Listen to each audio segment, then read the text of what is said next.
Hello everyone, welcome to Low Ink May 2021. I am Kraken Mayor. I don't even know my own name today.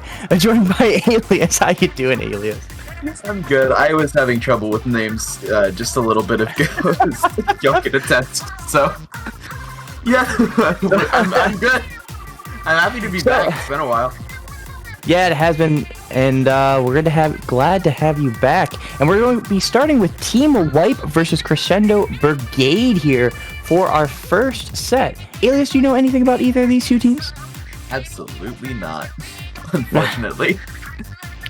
Yeah, admittedly, I'm not the expert I used to be in this level. I used to be the guy like JPEG or Popgun is now, where they really pay attention to it. I used to be that way, but different things in my life has kind of taken me away from it. I recognize a couple names just here and there, but I haven't really seen them too much personally. But nonetheless, let's start talking about this map that they're going to be participating on, and we're going to be having Rainmaker on Mako Mart as the first one, and this one is a very popular map mode, but still Rainmaker, so we're going to see a lot of action here. Alias, what do you think about this one? I'm always a fan of Mako Mart. Perfectly fine with starting the entire tournament off on it. I do think that this one has a lot of possibility for just being volatile, as Rainmaker games normally are. So I wouldn't be surprised if we just see some complete and utter chaos to start the day off. But all in all, I'm just very excited to see how it goes. Yeah, I'm always excited to see this one too. Of course, Rainmaker is the best spectator mode. That's pretty hard to fight because it's very fun to watch. As a player, I understand why a lot of teams don't like playing it. As a player that has played for years also myself, true. You never know when you're going to lose that, which is why it makes it so exciting for the different player or the different people watching, like us here in chat and us too as commentators. We absolutely love that part, but there we go, and we are going to have Crescendo here in the turquoise, and in the orange we will have Team White. And here we go. We get some different weaponry here, Alias. Yeah, I'm excited about the regular Dapple dualies. It's not every day that you see those. Those are the ones with the beacons, right? Yeah, those are the ones, I believe, with beacons. You're right, and it's part of the good thing about these lower teams. You see a little bit of experimentation. You don't see necessarily pure meta all the time. So sometimes you get to learn a little bit more about these weapons, and you get to see maybe a little bit of potential that they can flash occasionally, because these different low-level teams bring them out and they do fantastic with them, or do something a little bit different that, maybe the top-level players, as much as they're great players, and I'm not saying that they're bad, they have their own style, and they usually play very meta compared to lower levels. They're a little more having fun with it and enjoy what they have.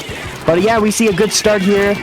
By Crescendo finally getting a little bit of an opening. They have multiple down. They're going to try to push over. That is a 3-down situation. Just the Jet Sculpture on the far left there. The only one left remaining. So it's going to be a Crescendo push. Okay, the big question is, can they get around that corner? That's big points if they can get there, and it looks like they have that opening. Yeah, they were able to take out the Jet Sculpture, and now Hank is just rushing forward, going to get shut down by the end zap at the last minute. And the last member of Crescendo Brigade will jump out, but still, 19 points left is a very, very solid lead.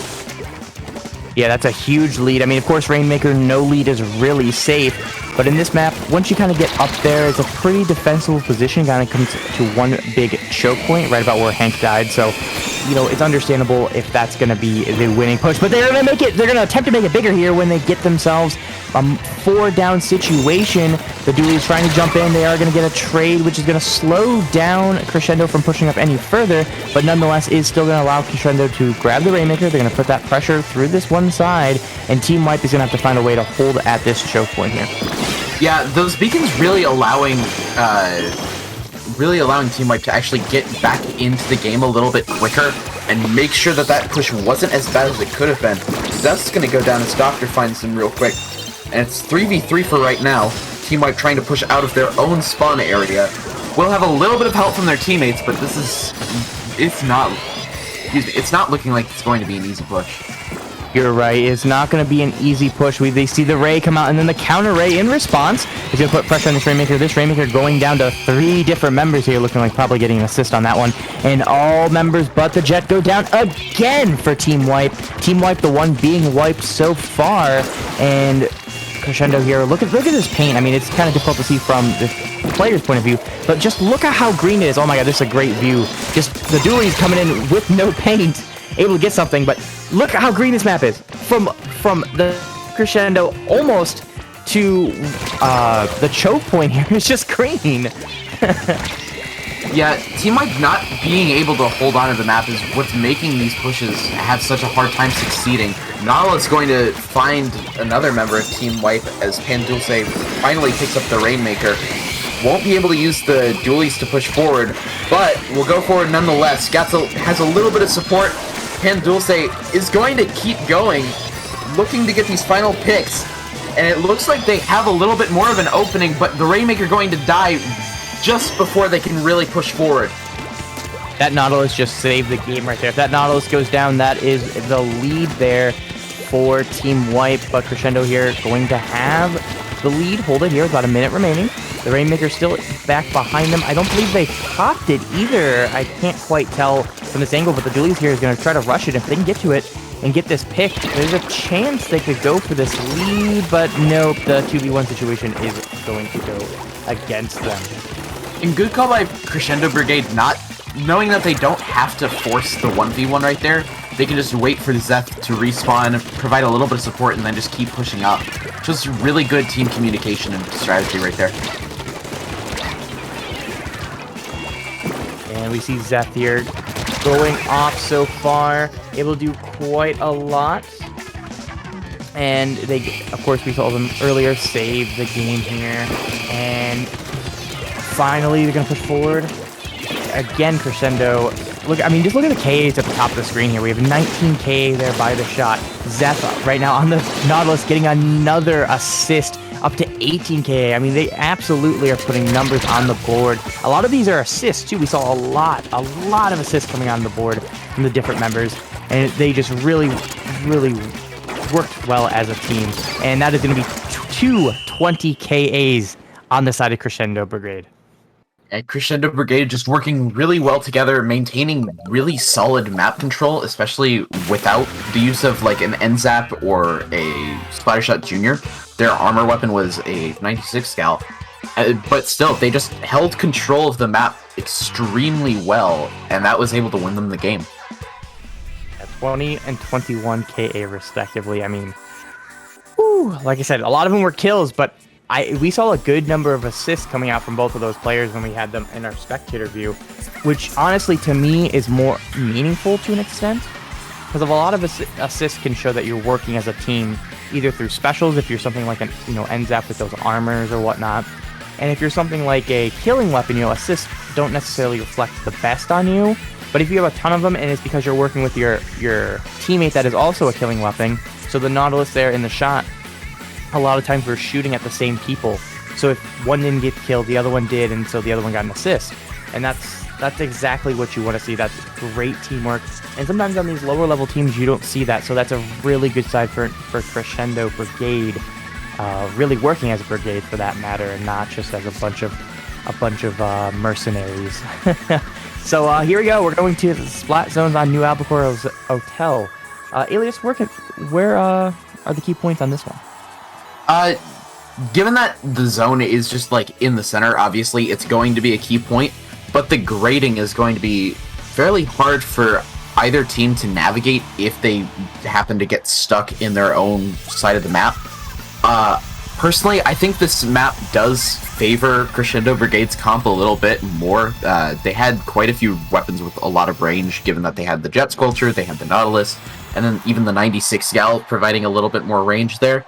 But I could see this map going either way if Team Wipe decides to play a little bit more aggressively and bring the fight to Crescendo Brigade instead of having to deal with the range from across the map. Yeah, of course, as you mentioned, range is huge on this map.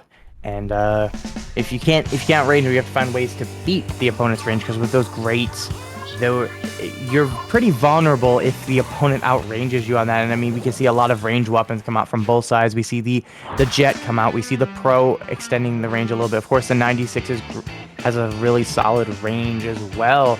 And in response, of course, we see the Dynamo come out on the other side in the heavy. So a pretty solid amount of range from both teams understanding this map, so credit to both of them for doing that. And we'll see how this goes so far, but we have Team Wipe here in the purple getting the first cap. Yeah, I do like the double booyah that Team Wipe's going for, especially with both of those weapons coming off of longer range weapons. Dynamo able to find really good ways to capitalize that it seems like some of the weapons might not be able to, just with how powerful it is and how much range it has for a roller. But I do also like that they have just more of a traditional backline with the remix that should allow them to hold the zone really well. Yeah, if they can hold this past this booyah, they're in a really good position. Oh, and I say they had 2 booyahs. Of course, they popped one. I was going to say if that Dynamo can stay alive, they would have another booyah being ready for their opponents to push forward. But here, Zeph and Co are pushing forward.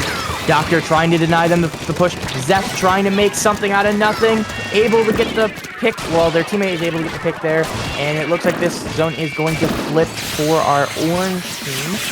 And, oh no! The Dynamo holds on to it and actually gets it! Gets 1 pick off that, and there's only the Jet Squelcher left. It is a 4v1 situation. This game is probably going to go to Team Wipe, and it does. Team Wipe able to even up this set in an exciting manner. Crescendo Brigade having such a dominant play in the Rainmaker set, but this one completely flipped the script here, Alias. Yeah, it looked like this time it was Team Wipe who just worked really well together as a team, knowing where everyone is. The remix didn't even have to do much. They just threw out the 1 booyah and kept the zone painted, while the rest of them got kills. Just really well spread out on the map control, and they just did a really good job of forcing Crescendo Brigade to try and make these desperate plays that they probably wouldn't have if they had a little bit more time. We did see sort of like a resurgence from Crescendo Brigade there at the end, but all in all, just Team Wipe looking very, very strong with that comp. Well, Sturgeon Shipyard on tower control. This one is going to be interesting. So tower control, if you're pretty good at zones, you usually tend to be a little bit better at tower control. But the way this map is built, it kind of reminds me of Macomart on Rainmaker. So the map probably favors, of course, Crescendo Brigade, but Team Wipe, actually, it kind of benefits them in the mode-wise. Obviously, we've seen the last one, Splat Zones, on New Albacore go to Team Wipe. So this one's pretty interesting. I honestly couldn't give you a guess on who's going to have a good advantage on this one, just because it's just... This map, like I said, is very much like Macomart. There's the different choke points on the 2 different sides you can kind of come from. Of course, the tower can only come from one side in this one, unlike Rainmaker. Anything you can think about here, Alias, that might be a factor? My worry is that I don't think that Team Wipe's comp is going to be as good on this map. I can still see like the more range being a thing, but I don't think that they're going to run that same double backline comp. And they opt not to, keeping the Dynamo roller, but opting for a range blaster, I believe. Is that a... Yeah, that's a custom. That's a regular custom blaster. So that's... Oh, right. That's an inkjet blaster here that we're going to see from this one.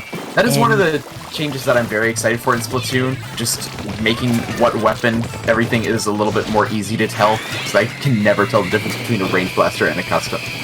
Or the best place you can look beyond like the top there, the wider top, the best place to look for it. Kind of see if it's got like an extension beyond it.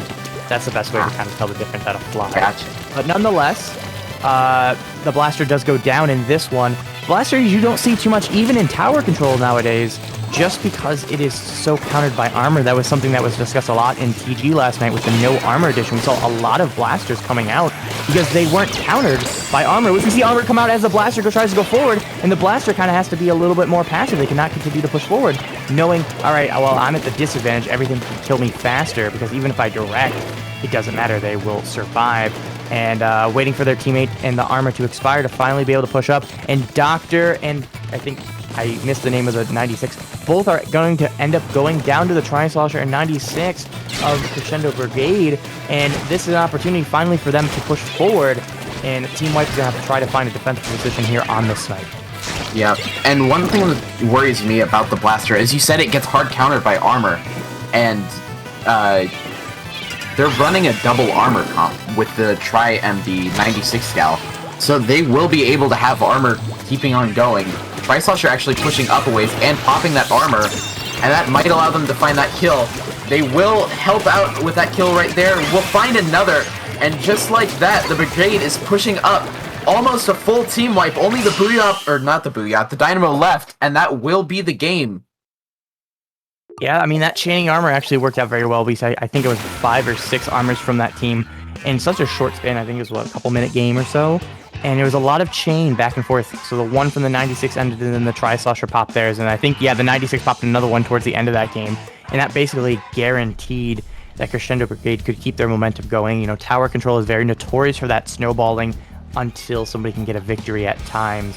And Crescendo Brigade absolutely winning that game and winning the set 2-1. But credit to Team Wipe, getting that one-game victory can help you in tiebreakers down the line. Yep. I'm very excited to see more of these teams, assuming that they do make it into a bracket tomorrow. Just a lot of potential coming out from both of these teams. Crescendo Brigade just with their really, really strong pushes, and Team Wipe just having a really solid, more defensively oriented playstyle that we saw that second game on New Albacore. Yeah, and well, congratulations again to Crescendo Brigade. I think we're going to take a short break, though, before we go into our round 2 match here of our Swiss. Round 2 of 6 we will be seeing today, and we'll be back in just a few moments. Stay tuned.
actually something that might have saved Night Surfing for at least a little bit longer. And now Noodles bullying the kid into the corner. And this is where things are starting to get a little out of control with 3 players going down. This could be your tournament right here. Alex slams it down. Night Surfing has won Low Ink April 2021. It is really a back and forth, and this is why Splatgoonz is so much Splatgoonz over here. Although they got the cooldown points down though, so if they can overtake the clear down, they you're gonna use another one! I mean, this is crazy. I'm taken out, but we see at least a trade coming through, and Furion running up to mid now, trying to get something done with this Bloosh, but Pope with an amazing punish, not allowing the hammer to come through, getting a second onto Amir, potentially getting this third now, but it's a bit of a scrappy fight. Regardless, the Rainmaker can run it, and yet the third comes through, and the Rainmaker goes down to 40. That was quite a play there by Pulp. This could be the game out of this one push. They've got a couple more clams. They've got one. They just need one more clam, and this game goes to Red Sun. What in the world? There it is. This is it. That's what's in the game. What a push!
Welcome back to Low Ink, May 2021. And we are coming in with Sparkling Sea versus... I already forgot the Rolling Squids. I had to go double check that one. I didn't want to be wrong. And yeah, we're going to be starting on Clamblitz Inkblot Art Academy. Unless you have something to say about these teams, because I kind of forgot about the teams all of them. Yeah. No, I'm down to just go right into talking about the map. I don't really know anybody other than Toasty on Rolling Squids, who is a staff member, and D2 used to be part of Twilight Anglers way back when. But so nonetheless, we're going to be heading into Clamblitz Inkblot Art Academy as mentioned. What do you think the key point here is on this one, Alias? Just knowing when to when it's exactly viable to take the shorter path up to the basket. Just being able to play as a team in mid is going to be crucial, but that's more of just an all maps thing. Just so as far as Inkblot goes, just being able to work their way around the ramp to the opposing team's basket, or just try and take the shorter path. Just knowing when exactly you can push in, because sometimes it's just kind of hard to figure that out on this map. Yeah, it's all about finding those ways to push them, because you mentioned you have those choke points and whatnot. It's super easy for defenders to keep people back. Even once you get the basket open, the defenders have such a huge advantage on this map, having all those height advantages to shoot down upon you. So you really, really, really have to know when you have those openings, and you have to take advantage of them quickly, because as soon as you lose that window, you are not going to have the opportunity to score 9 times out of 10 on this map, unlike other maps where you can kind of sneak in or whatnot. But here we go. We're going to see what each team is going to bring to the table here. I would suspect Deese is probably going to bring it backline, knowing him. He's the only one I really know the weaponry they're going to play, probably heavy. And ballpoint. All right, close enough. Yeah, it's been a ballpoint while. seems like it might be heavy, you know? It's been a long time since I've really seen Deets around, so and that was back when heavies were actually viable. So, well, I shouldn't say they're not viable now. They're just not meta. Ignoring the ones that we saw last set. But yeah, seeing the ballpoint on one team and the Hydra on the other. So both teams just opting to go for a little bit more range, just being able to shoot down into mid. As far as the rest of the weapons go, fairly standard. We do see the Octo Shot coming out from Sparkling Sea, as well as the Kenza Splat Dualies, which are, neither of them are too common, but not like unheard of by any means, especially at lower level. Yep, of course, nothing too crazy here. I just realized that's a vanilla Splash-O-Matic. It is a vanilla Splash-O-Matic, but surprisingly, I would say that might be a better choice with the rest of their team. As much as the paint would be pretty nice, that Inkjet is so crucial on this map, because you can kind of get over those ledges that we discussed going into this one. Yeah, those ledges where the opponent can shoot down on. Oh, and triple there by, I believe that was the Splash, or the Splash or the Pro. The Pro, Illis on the Pro, yes, finding the triple kill and then immediately pushing into basket, going to keep dunking flames, looking for another pick, but will die to the bomb being thrown down. Going back to the team composition as this push finishes up, I do like the Inkjet. I just wonder if they might be putting a little bit too much faith in having that double Inkjet, since the Octoshot also carrying an Inkjet with it. I think the bombs might have been not necessarily a better choice, but they might have been able to use them to push in a little bit more, take more control of mid, especially with that shorter path that you can take right there, that we're getting a nice vantage point. I'm wondering if you might be able to use the bombs to sort of force your way in, as opposed to maybe using double Inkjet. You said double Inkjet. This single Inkjet, because the other one is a Kenza, and that's Ballet. Oh right, I'm looking at two separate teams. Never mind. There's each team has a single Inkjet here. That makes a lot more sense. Yes, I wanted to clarify that. Hate kind of cut you off a little bit. No, thank you so much for doing that. But yeah, 2.5 minutes through this game. Of course, Rolling Squids getting that one score early right now, getting control of mid. Popping that armor, going to try to push up here with this, see if they can get the opportunity. No picks coming about that quite yet. Good defense here by Sparkling Sea, using their own rain to counter that from the ballpoint. and getting the map flipped in their favor, but nobody went down, surprisingly, on either team in the last, 20 seconds or so. Finally, the Hydra goes down here. Yeah, Hydra going down, Toasty also going to go down, and Sparkling Sea now has a bit of an opportunity if they want to take it. Light Jr. trying to find this pick, but will go down to Illis, finding another kill, looking for the kill on the Kansas Splat dualies, and won't quite find it, but will manage to keep themselves alive in the process. As Sparkling Sea just trying to find a way in, just really ultimately losing the map control game and not being able to push in because of that. But Hydra just doing a really good job on defense to shut everything down. So the Hydra, it's not necessarily getting the KA. We don't see them have 2 KA right now. Same thing with the ball on the other side. But what they're doing is they're putting so much pressure. The opponents are not pushing forward. They're staying back away from those weapons because they know that they are dangerous if they are allowed to use their range against you. And the ballpoint does go down on the side of Sparkling Sea. We see Woomer here trying to move forward with the rest of their team on the Hydra. And there's a few people coming out of Sparkling Sea's spawn, and that's going to be enough to keep them out from scoring any more additional points for now. But K9 looking for this pick here on the one member, pushing way too far up, and they are going to get that pick in combination with their teammate. Yeah, Rolling Squids just falling back a little bit. They know that they don't have to force anything right here, as Sparkling Sea starts to take control of the map a little bit more, but just because of the players going down, they're not going to be able to find that quite as well. You see, Cash, Pull Something Clever ends up surviving, but I don't think they were, I don't think they got maybe the jump that they were expecting. Not sure. These specials come out on the side of Rolling Squids, as K9 wins that Inkjet duel, and it's looking very, very bad for Sparkling Sea right now. Yeah, they have the 1 power clamp, so they will bring out a 20-second maximum overtime, depending on if Rolling Squids can sneak in a ball. But, so we'll have 20 seconds of overtime, and they have to respond within that time, or this game will be over, of course, in favor of Rolling Squids. So right now, it's still a 4v4 situation.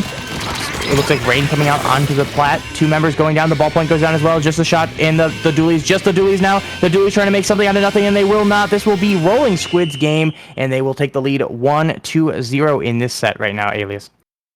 Yeah, just very phenomenally done on defense by Rolling Squids. They knew that just because of how Inkblood is, they could afford to just sit back on defense the entire rest of the game after they got that initial push. And since it wasn't the biggest lead, but they knew that it was enough to where if they trusted in their defense to get that defense, which it did, that they didn't have to worry as much about forcing the issue and pushing up. Yeah. I mean, that defense was near perfect. That is about textbook defense there by Rolling Squids. They had a near perfect defense. All of them stayed alive that entire time as well. They didn't even go for, a 2v1 situation, effective trade. They completely just wiped the other team, waited for them to come to those 2 choke points on either side. And yeah, they deserve that 1-0 lead so far. But we're going to Rainmaker the Reef. What do you think the key points here are, Alias? Again, just knowing which avenue to push up. The Reef has a lot of different ways to get into mid, and as such, quite a few different ways to get up to the podium that teams can utilize. It'll be interesting to see whether or not Rolling Squids opt to play more defensively on this map as well, as because of how volatile Rainmaker is and the way the map is set up, they might not be able to hold just like certain areas as well as they would like to for fear of Sparkling Sea coming up through another avenue. And Sparkling Sea definitely has more of an aggressive looking comp based off of what we saw last game, with them just more focusing on rushing in as opposed to trying to sit back and play defense and then counterattack off that. So it'll be interesting to see how the playstyles of these two teams mesh with the game mode and map that we're playing on right now. I think the aggressiveness is your advantage in Rainmaker. Rainmaker is probably the most aggressive mode. So having that aggression usually is going to pay off 9 times out of 10 with Rainmaker, especially if once you grab that Rainmaker, the Rainmaker is such a powerful tool. No matter what weapon you are, I mean, even the best weapons in the game, you get a little bit of a buff if you're holding the Rainmaker instead in most situations, other than when people are, you know, in your face. That's about the only exception. Rainmaker isn't quite as powerful, but even then you can often trade. It's such a good tool. Utilizing that is huge. But we're going to see Ray from both of these teams, both pulling out a charger, one a scoped one and one an unscoped one. You know, kind of more of a user preference thing. I prefer scope, but I know many people, and usually more higher up people, tend to like their unscoped just because of the movement, and that's huge in this game. But of course, I'm not a backline main, so I'm just a fan of the hero charger as opposed to just the regular splat charger. Just like the nice flex pick.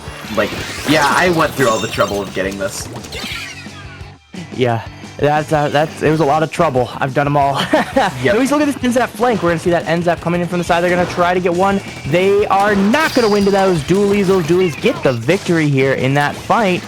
But nonetheless, here, a minute through the game, not much movement from the Rainmaker on either side. But with that backline down, this is probably a good opportunity to do so. But that Booyah comes in clutch from the 52 gal. That saves a huge push as two members of Sparkling Sea did go down as that Booyah Bomb came out and stopped the Rainmaker.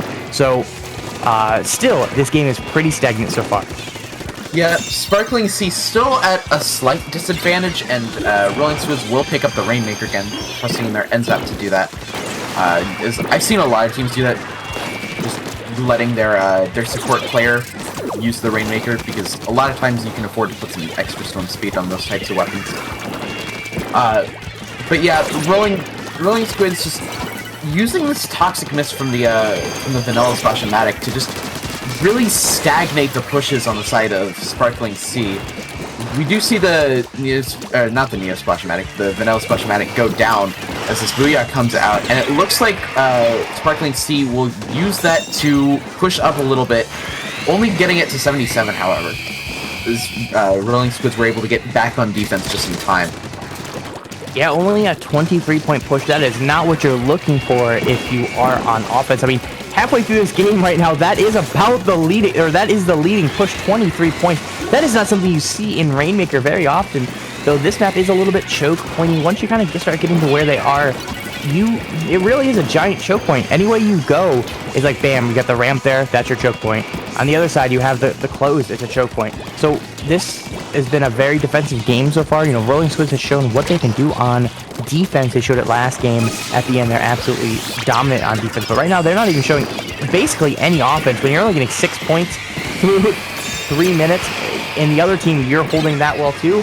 I mean, wow. And look, another defensive stop. Only down 13 points.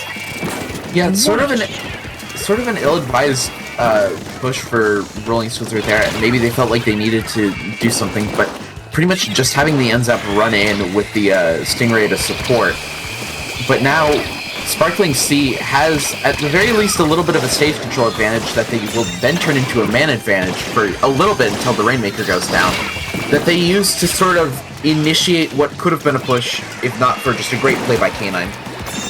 Every time I think a team has an advantage, oh, this might be the actual advantage finally for Rolling Squids. Yes, they're going to get the lead, but still only held to 34 points.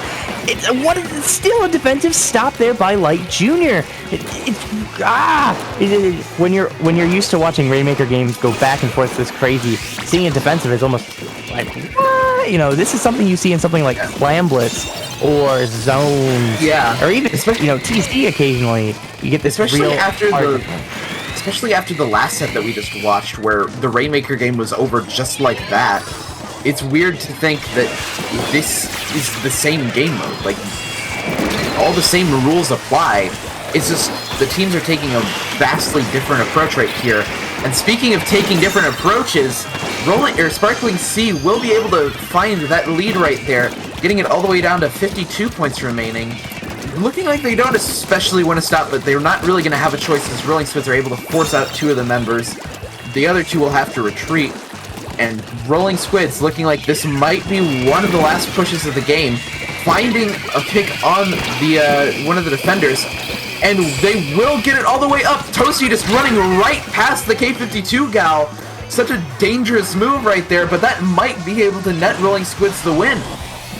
Hey, that's the Rainmaker we all know and love. There we go. Yeah. We appreciate you showing us as a for the fellow TO. And there we go. The Rainmaker trying to stay alive. The Inkjet trying to get him, unable to get the kill, but this still forces Deets in a very bad position. Rainmaker free zone, so that kills your timer extremely quickly. I believe it is doubled or tripled here, and you can see how fast that timer is going down. I believe it is doubled off the top of my head, but yes, Deets now down to 25 seconds remaining and trying to have to force to go forward, and of course going to get sniped because they are forced down. They couldn't stay up in that Rainmaker free zone for very long, and this game and set will be going to Rolling Squids, but we still will see a Game 3, and that Game 3 map is going to be a spicy one here, Alias. Yeah, me personally, I'm glad that this isn't a deciding game any longer, just because of the map mode combination, not one of my favorites. We're gonna be seeing splat zones on Gobi Arena. This is one where, if you're a backliner, you absolutely love this one. This is a fun one as a backliner. You're something like a sniper, ballpoint. You get to use that range, even something like a dynamo, right? Where you can use that range and just shoot down. A lot of short range players are a little bit, I feel like this is like a iffy on more. those. I feel like this is like a more controversial new Albacore. Like with new Albacore, you either love it or you hate it, and a lot of backline players are gonna love it just because of the way the map is set up. But it feels like as a short range player, you can still, like, there's still plenty of ways to make your impact. With this map, short range, you're pretty much relegated to just play mid. Just play mid, you can try a flank, but like your goal is just to keep the zone painted while the backline players get a chance to duel it out. Yeah, And I mean, I'm as an see how Inkbrush, both of these teams approach it. yeah, as an Inkbrush player myself, I completely understand that. You know, Gobi Arena, it's very tough to do anything. You know, unless the only frontliners can really do something with Inkjet, so you can pop up, you know, Inkjet Boom. Yeah. Even Booyah can do a little bit, Bubbles a little bit. would be Carbon, surprised for if the- example, is a good choice to get anybody that's on the edge. But short range is very tough on this one unless you can get a good foothold on something like their plat. Once you can get that, though, you're quite dangerous because the snipers and stuff are very relegated to one position, especially if you have a weapon that has a bomb. So something like, again, the Inkbrush I mentioned, I usually play vanilla Inkbrush. So if I can get on that plat, I will usually be able to hold that plat for a long extended period of time and throw bombs from the few places the snipers can fire at me. So once you get there, short range has a chance, but anytime it's in a neutral, stagnant position, short range is very disrupted here. But nonetheless, here we go, and we see a little bit of both from both teams here, a little bit of mix of long range and short range. Yeah, both teams opting to bring the custom dually sculptures, which I personally love as a CDS player. I do worry about just the ink management there, because CDS, you can't really use the bomb to displace as much as you'd like, just because of how much it takes of the ink tank. But I do like the pick on this map. I definitely feel like it's one of the better choices as far as like dualies. And speaking of dualies, we see another interesting dualies pick with the Dapple Dualies Noveo coming out from I believe that's Rising Squids. Yeah, it is Rising Squids bringing out the Dapple Dualies Nabo, which is a choice that's a little bit unique, to say the least. And they are going to go down as just a sniper left on the side of Rolling Squids. It's Hume here trying to get something out of nothing, and there's getting bombed to oblivion. The rain coming down, and they're going to have to jump out. Yes, then they do so. Smart choice here. Deets on the side of Sparkling Sea, just trying to shoot down here. They're trying to get their first victory in this set. Every game matters, and last set kind of proved it there. You know, we had a 2-1 last one, and both those teams were really solid teams, and so yeah, nonetheless, those can be tiebreakers down the line. The dualies here fighting it out. We're gonna see which one is gonna win, the Rolling Squid member or the Sparkling Sea. Of course, the Rolling Squids here, you know, their name very well fitting. Very representative right there. The Booyah Bomb going to displace Hume, and that might be enough to seal the game for Sparkling Sea as they find another couple of picks in mid and will take game 3 of the set. Ultimately not enough to win the set, but still, that one game does look nice for tiebreakers. It really does, and if you would have showed me this game, I would have said, did Sparkling Sea win the set? I mean, they completely dominated Rolling Squids. The other two, they were at least pretty close, right? I would say both of the previous 2 games were pretty close. That one was just a bop. I mean, I hate to say it, but Sparkling Sea absolutely came in and shredded the Rolling Squids to at least take this last game.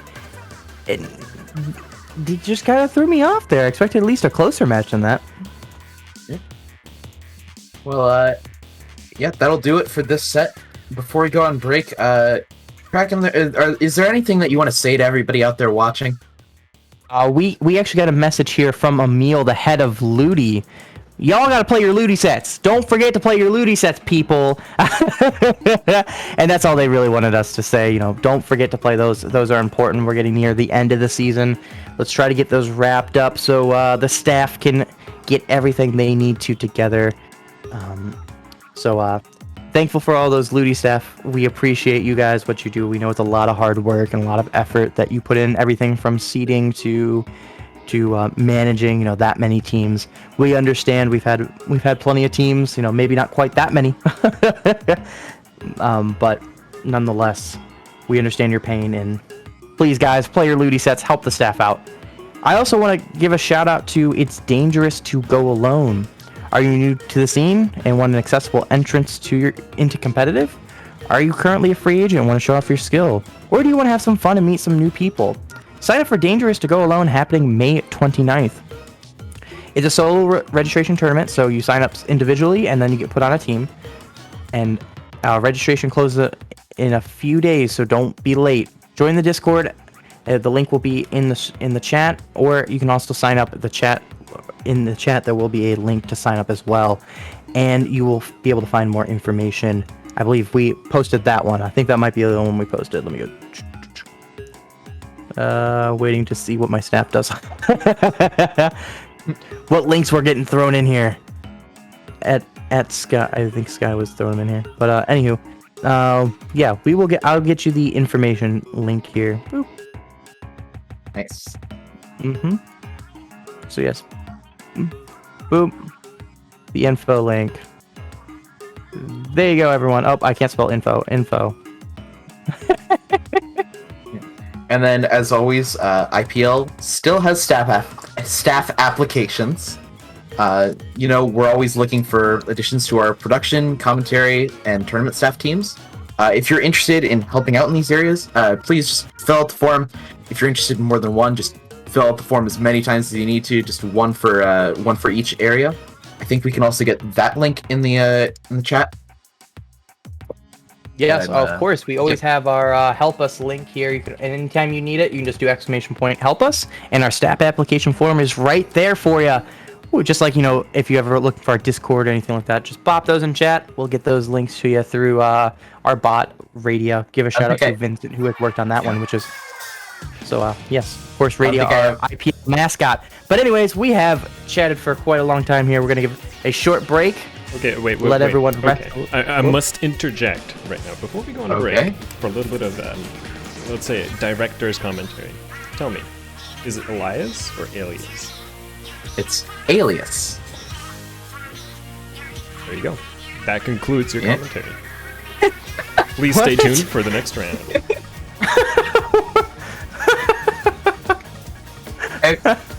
Sure.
here on Manta Maria. It's definitely super beatable. Both sneaking for more points. And going. God. And Mission Instinct is our victor over Vaporwave in this round 3. Wow! Snuck in there and managed to get that victory. They're about to take the lead. You need to go now. Only 1 more point to do it, but they stop it. It's 44. No 1 point lead. It goes to 43. But Knights of Afterlife come through and they stop that push. It's not right. 10 seconds left. It's not happening. Somehow, through 4 specials. Them collapsing and pushing off of it, unfortunately Eevee able to at least mitigate the damage. And now Twisted Time is doing a very strange thing here, pushing from the left side. She gets a team with the fadeaway death extra kick in the afterlife.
Welcome back to Low Ink May 2021, round 3 of Swiss.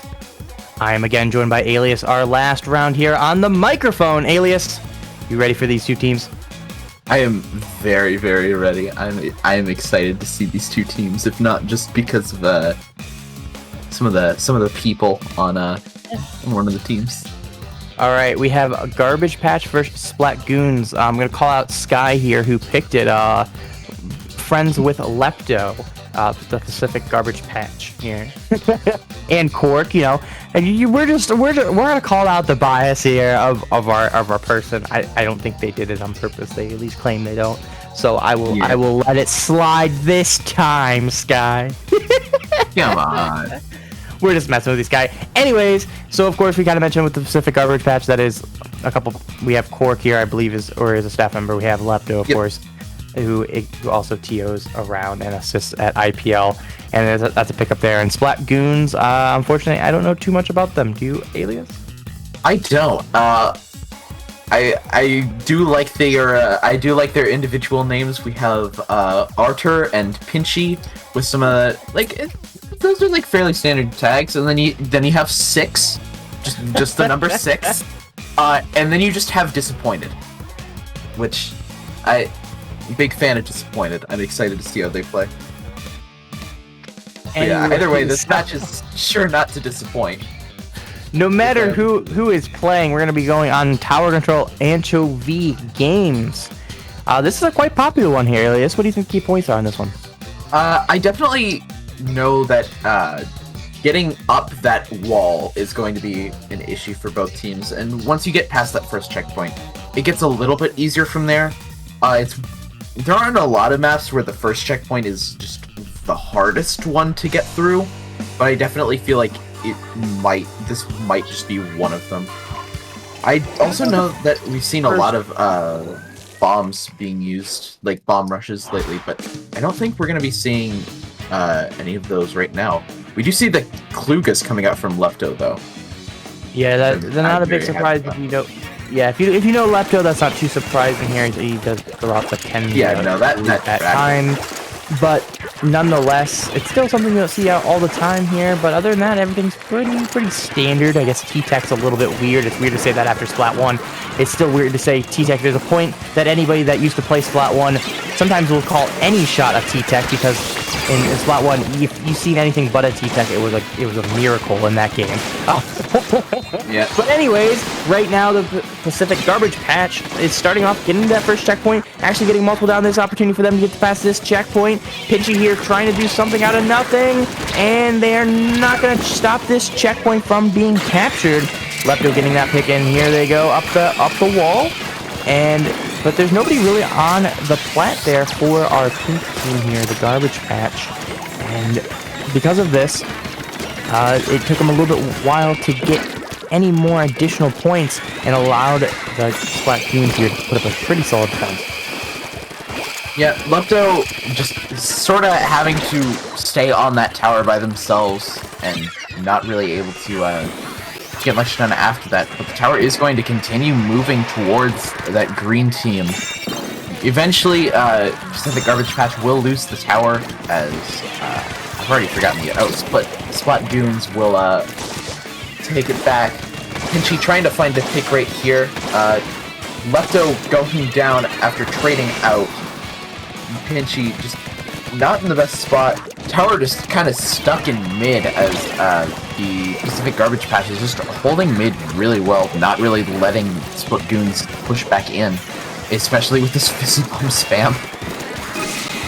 Here comes the armor. This opportunity for them to push forward. They're going to start pushing the tower, getting those few additional points. But there's no members here in front of the tower, which allows 2 members, I believe, of the Garbage Patch here are in that corner. So the tower isn't going to be able to move that way until they get cleared out. And Pinchy gets one, and I think the other one retreats up the wall. And there is a member of Splatgoonz up there. This is an opportunity here for this to be over. But Cork is going to say no, gets one. Another member goes down the other side, but Cork is killed in response. Pinchy trying to hang on to this, trying to hold on to some sort of area in mid.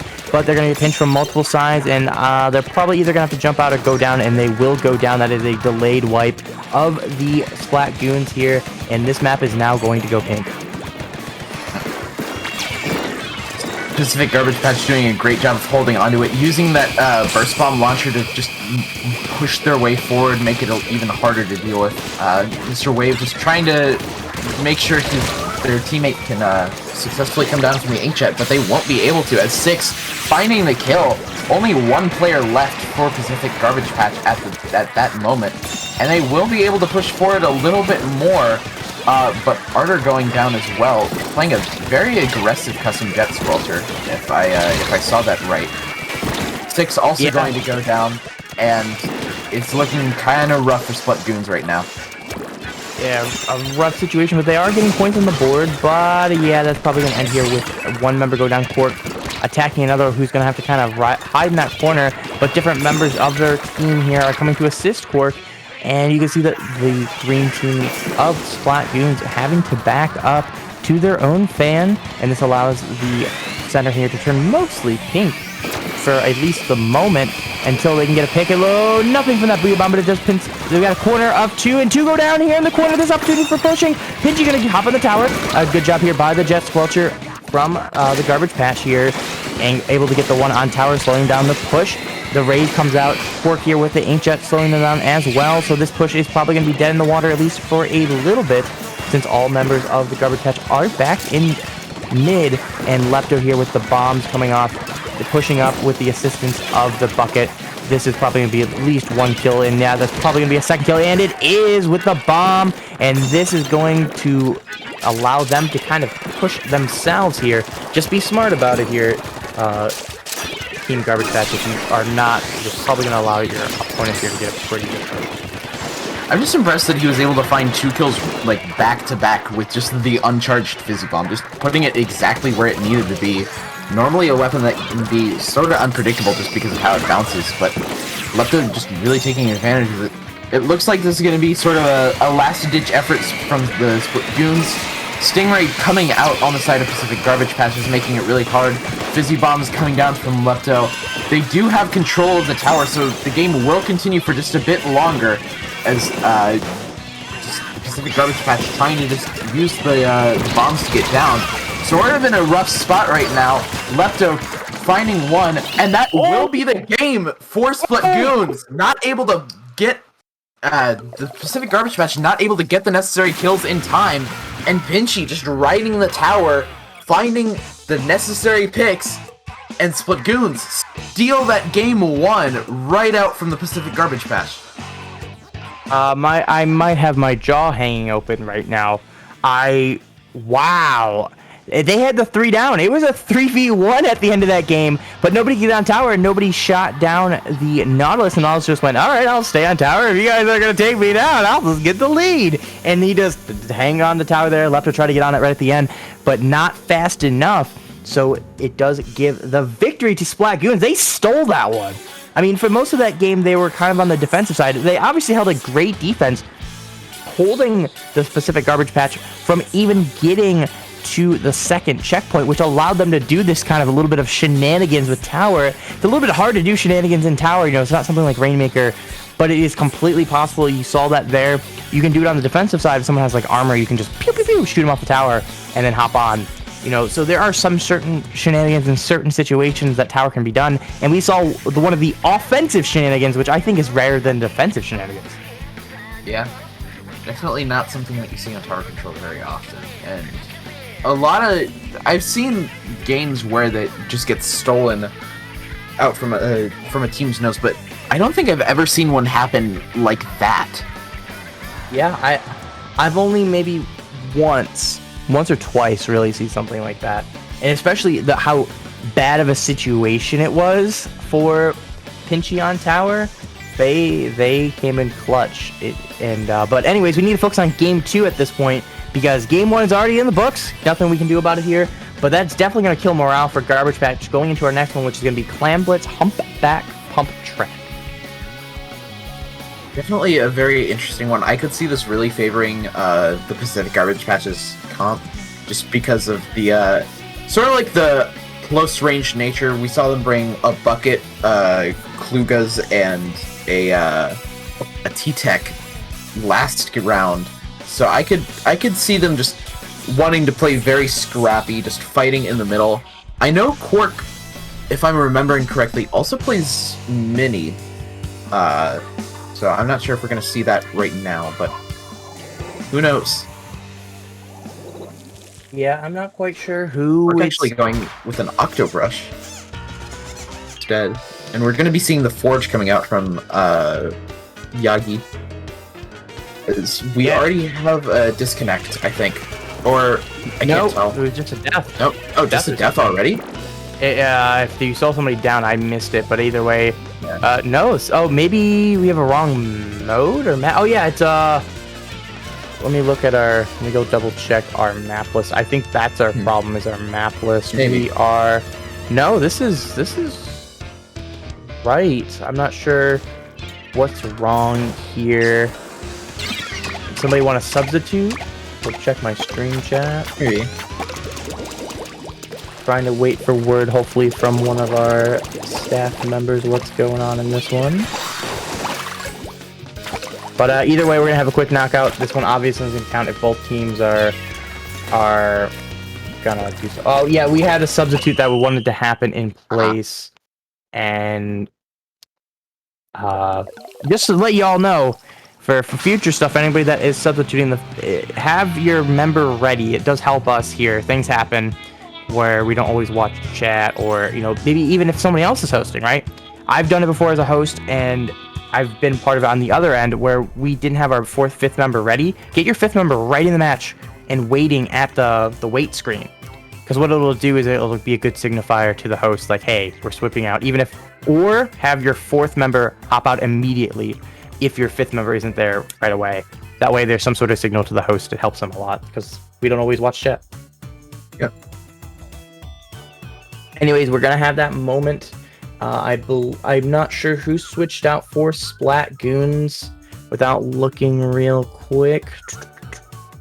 I believe it was the number 6 is switching out for Dell, I believe is the word I am getting on this one. Yep. That's what it looks like in the lobby as well. Yeah, so we are going to have that substitute here for Clan Blitz Humpback Pump Track. Of course, we're going to see that one in a actual match here, not just a quick KO. Of course, that one not counting. Both teams recognizing, hey, they want to do a substitute. Wait, let's do that substitute. Let's be fair here. And anyways, teams aren't checking out quite as quickly. It looks like they're a little bit of us planning here by both teams. What they're gonna do, how they're gonna continue this. Splatgoonz knowing, hey, we kind of got beat for the most part in other than the actual objective there for most of that game. We're have to change up our game plan. We're gonna have to adjust to what they did if we want to make sure we guarantee this next one's gonna be a victory. Because like we saw there, they really just stole that one, but for the majority of the game, the Garbage Patch had control of the game. So maybe this swap here is going to help promote that. Maybe something a little more aggressive might be a good opportunity here for that. Something with Inkjet would be great. You can go over those ledges. Something maybe fast, like a sploosh, as weird as that sounds. Coming around the corner, you can move so fast with sploosh alias. Yeah, I could definitely see the sploosh being utilized really well, especially on Humpback Contract, which is one where you can kind of get away with like really short-range weapons a little bit more than you can on the other maps, just because of how the level geometry plays out. We did see that Pork will be running a brush, and they'll also be bringing a Forge Splattershot Pro.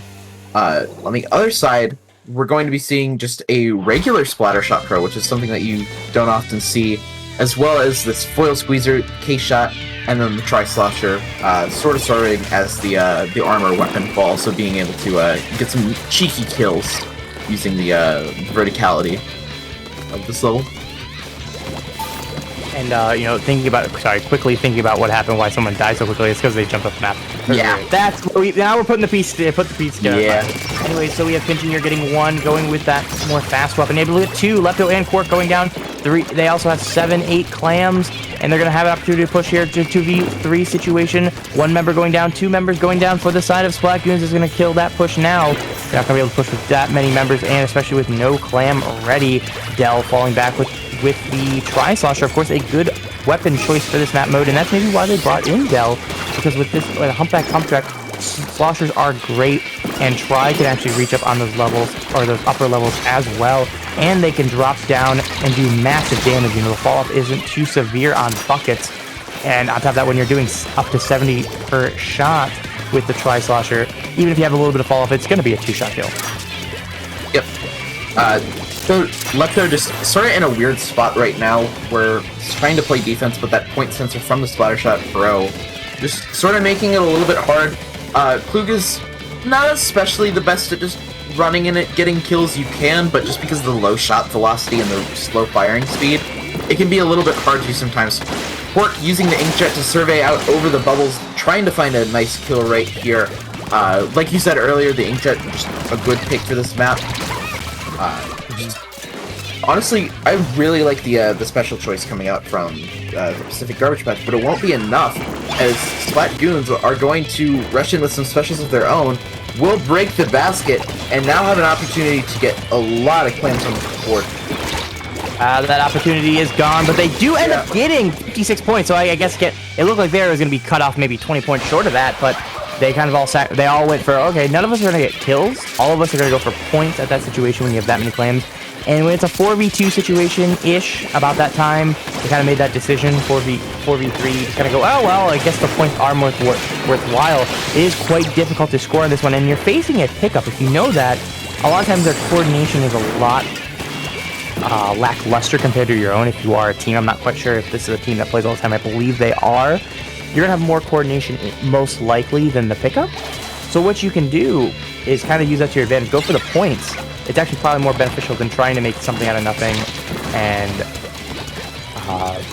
probably going down in the process anyways. So Lepto and the rest of their team, as I can kind of see, they didn't really have that coordination there to get anything more than a power clam and one additional clam, but they do get multiple down, so they will control mid even after their push, which can allow for a secondary push that can be much stronger than that. But if they throw the ball to their opponents, there's not much you can do, and it forces Cork to actually pop their jet, probably a little premature, because they want to save that power clam before it expires. And of course, you can grab power clams when you are in Inkjet, but you cannot throw them. Cork does manage to stay alive. Dell just getting that nice vantage point to just sort of rain down terror on Cork right there. 2 down on the side of Splatgoonz though, and Pacific Garbage Patch does have a clam ready. Akuri, I'm not sure how to pronounce that name, unfortunately. You got it. Just able to pick off Pinchy right there, just find a little bit more. Cork the only one left alive right now, and they won't be able to find any more clams.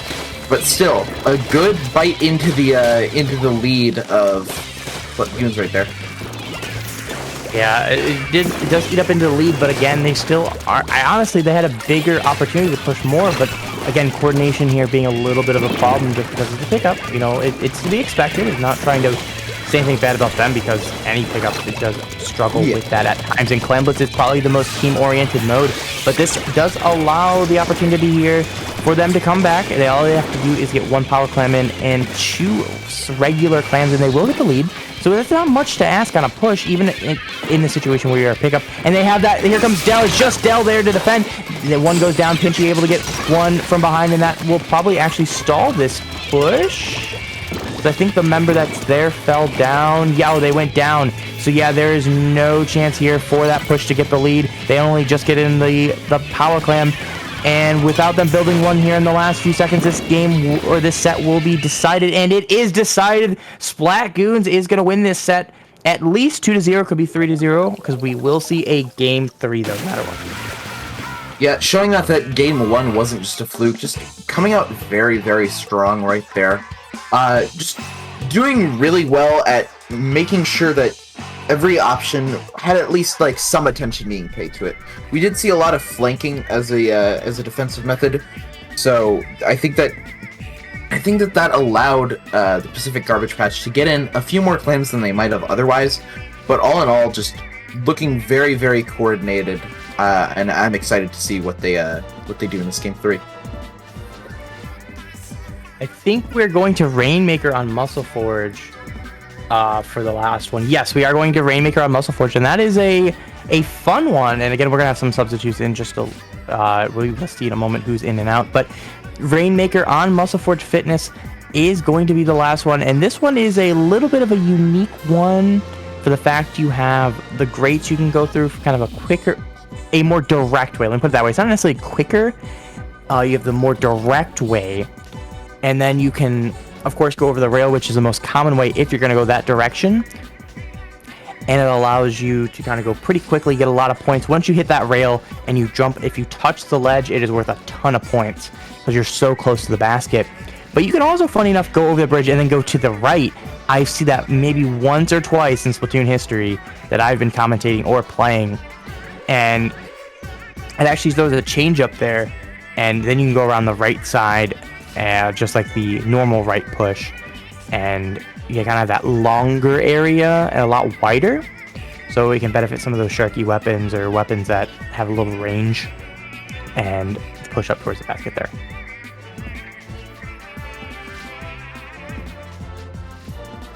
Yeah, I don't have much to say because I kind of just zoned out for a bit right there. Sorry about that. Understandable. So we're gonna, like I said, we're gonna be heading to Rainmaker Muscle Forge. So far, we've seen Splatgoonz play. Bring out some pretty classic weaponry, but we've seen some unique things here from the garbage patch. You know, Lepto, of course, with that Kenza dualies, which is pretty it's not unique when you know who Lepto is and that they normally play it, but it's still something you don't see in comp too much. When we kind of see a regular Octobrush, that's something you don't really see in comp either. We saw that from Cork, and so Elite with the garbage pack are playing a little bit of you could say garbage weapons if you ask certain people, but there will always be a soft spot in my heart for the Ken's Gluga dualies. Yeah, and they have potential if played right. They're just quite difficult to do. Because after a roll, they do two-shot as well, which is, and they two-shot quite quickly, nearly on par with something like a 52 gal, and you know. So they're a little bit harder to use. They're basically harder to use with a slight payoff, I would say, than 52. I will say, especially before pre-patch, not so much now with the patch and the painting potential of 52 that it has. So it kind of fixes one of the big problems that 52 has, which is paint.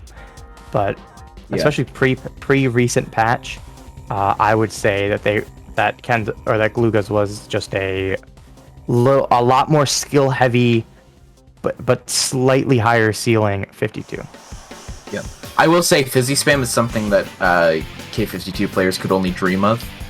But yeah, I could go on and on about why exactly the Klugas aren't exactly the best weapon, but you'll save that for another time. But nonetheless, we are getting everyone in here finally, so we'll be shaping up to get this one going. No more speculating what sort of weaponry, what they're kind of going to do. We're just going to see it, hopefully, here in just a few minutes. But we are going to see, I believe, I'm trying to look at who is in right now. It looks like Prosper come in for the side of Splatgoonz. I'm trying to remember who was in here anymore, because who knows. They subbed out for the emoticon. The emote. Okay, there we go. So we're going to have, I think it's Del, Pinchy, Prosper, and Archer. Archer. So and that will be our different teams here. And of course, the same four from the side of the garbage patch. They have not changed their roster one bit, and same four no matter what. And there's nothing wrong with that. It's always good to have same four, and that kind of helps. As much as it's not a team and this is a pickup, it helps more in a team environment to actually have less players. You see those teams that have 8-10 players. There's nothing necessarily wrong with that, but it actually hurts your team coordination because you're switching people in and out all the time, or even at practice and whatnot. You're practicing with these four, and then next day you're practicing with these four, and then you're playing with these four. Yeah. You like having the versatility associated with it, but at the same time, sometimes it just hurts communication. Like, you might be relying on this member to do this thing, but suddenly you're not playing with that member, so it's like, what do you do now? I would say the optimal number of players is 4 if you can, but reasonably is 5. I would say you want kind of like 4 main core people and like a 5th person that like kind of can fit in, and hey, this person's got stuff to do. Maybe 6 if people are a little bit busier. Yeah. But once you start getting above that, you're gonna I would honestly, once you hit 8 players, That's just 9 a new players, team. you make a new team. And I don't mean that like, you can't be friends or anything, but yeah, I think that's more optimal in most situations, especially if everyone is active. It's it's a little bit different if everyone can only be here like 1 day a week. But nonetheless, here we go. If I had a nickel for every Dapple Doolies Navu I'd seen this tournament, I'd have 2 nickels. Which, Hey, that's most tournaments, honestly. Yeah, it isn't a lot, but it's weird that it happened twice. And Yeah, and currently two it's not different really mind working you. out. Yeah, it's not really working out for them right now, though, as the Splatgoonz are just pushing up very heavily, just trying to get through. The splat wall will help a little bit. Port going down before they can take out the Rainmaker. Hinchy already up there, looking to Probably hit- game there. Yeah, that'll be game. Toxic Mist not going to be enough, and just like that, Splatgoonz have taken it 3-0. The reason I could call game at that point is Lepto was out of place and everyone else was respawning. Like, Yeah. it wasn't like, yeah, they're just gonna game, like, it's over. Like, there's legitimately just nobody there that could stop that push at that point. And you can see complete domination, 0K, and only 1 special coming out from the side of the Pacific Garbage Patch. Absolutely shredded I'm kinda in that surprised one. that There's just even- nothing else to say. I'm kind of surprised they even had enough room to get up to a special. They probably went in mid. That's when they went in mid there. They popped it right at the end, That'll do I it. think. And I don't think anybody was alive either, so I don't even think other than themselves ended up benefiting from that armor. So, yeah, blink on that one, and that one is over. And our time here is over, Alias. Where can people find you? You can find me on Twitter at alias_handle. I don't use it, but if you're so inclined to follow me, by all means, go ahead. Outside of that, I just do a lot of commentating in the Splatoon community for other stuff. I'm commentating Lobster Crossfire tonight, so you can check me out there. You know what that is? If not, then I'll probably post about it on Twitter. So, yeah. And what about you? You can find me at Kraken_Mayor on Twitter, and you can find me at basically anything IPL related at this point. Both either on commentary, production, TOing, something. If it's IPL, I'm probably dabbling in it. So, all right. Thank you all for watching so far. Of course, we have 3 more sets coming in today before we are done for today, and we'll be going to day 2. Echo and Turtle will be coming in for commentary, so stay tuned for those exciting people and more exciting matches.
All right.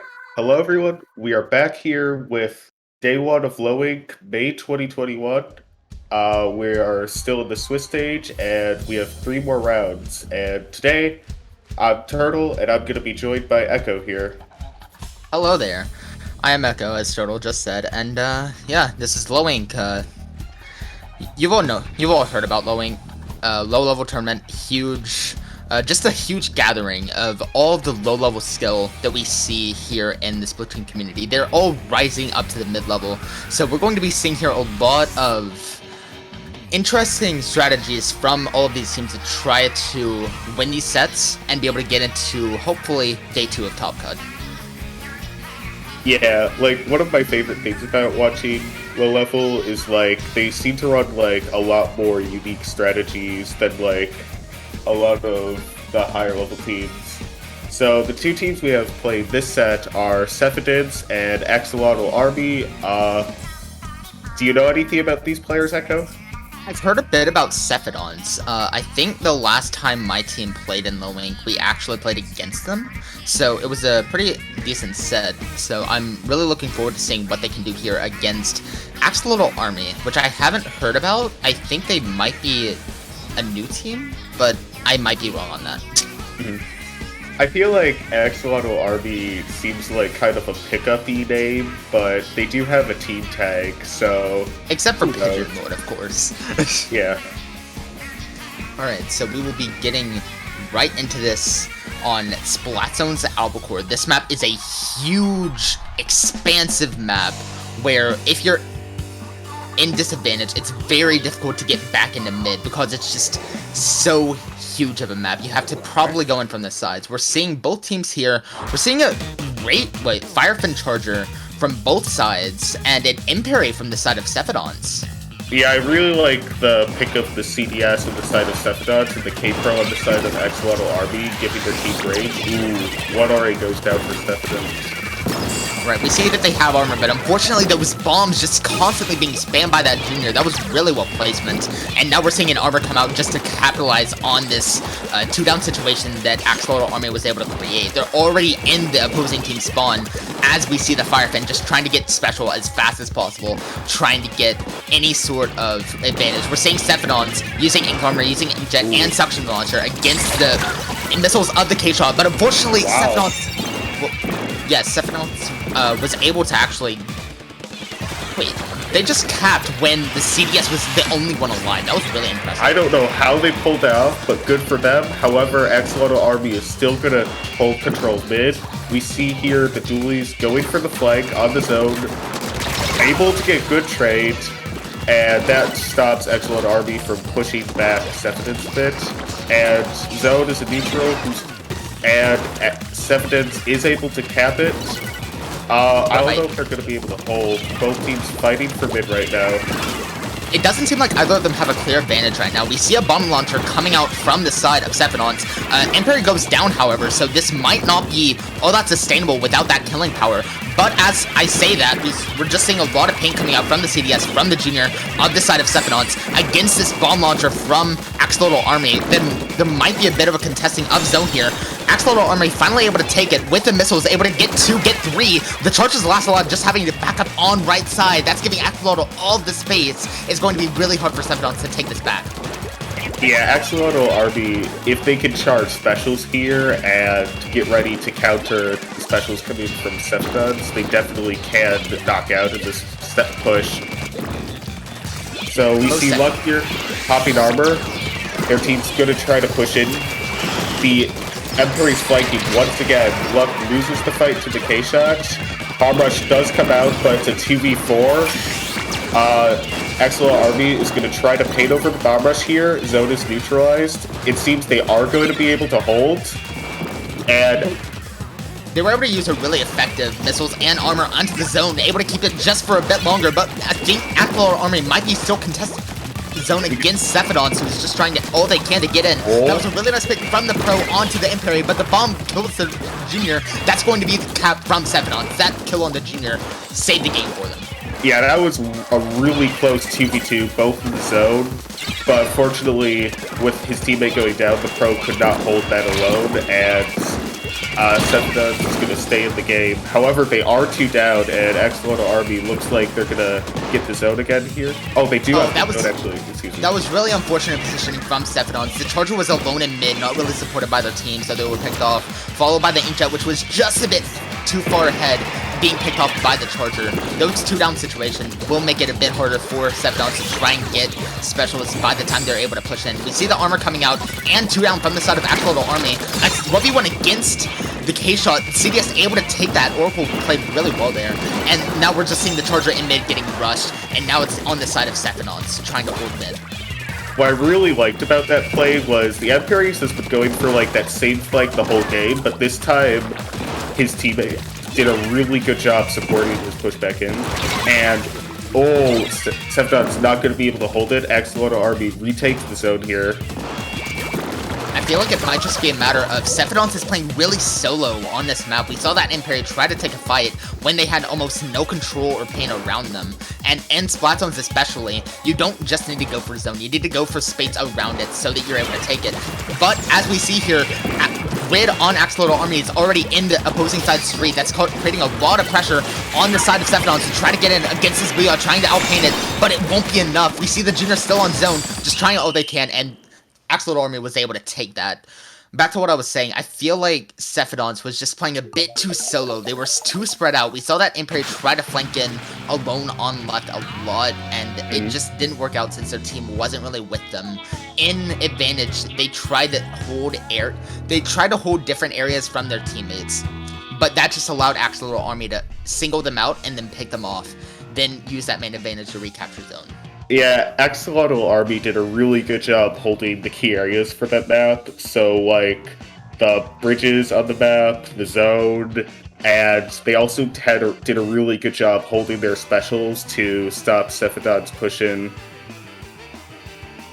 Yeah, and now we're seeing Tower Manta being used here. What do you think Cephadants might try and do to try and combat their, a bit more solo play of last game? No, I don't think that... I think this map is a little better for Cephadants' playstyle, because first off, the fact that it's like closer range is going to help out the Emperors a lot, because Albacore isn't that good of an inkjet map, because it's like very flat and very open, which are 2 things that inkjets don't really like. So if they choose to stick with Emperors here, this will definitely be a much better map for them. And I think they might... And another thing with this map is there's multiple angles that you can push through on the tower. So you can push through left, you can push through the street area, you can push through the little cut on the right side. So I feel like Cephadants' playstyle of going in individually might be more beneficial since there's more flanks and approaches they can take on this map. Right, and I also feel that because Manta's a much smaller map than New Albacore Hotel, we might be seeing a bit more pairing from the side of Cephadants, just because they don't need to hold areas that are on the opposite side of the map that take 15 seconds to swim to.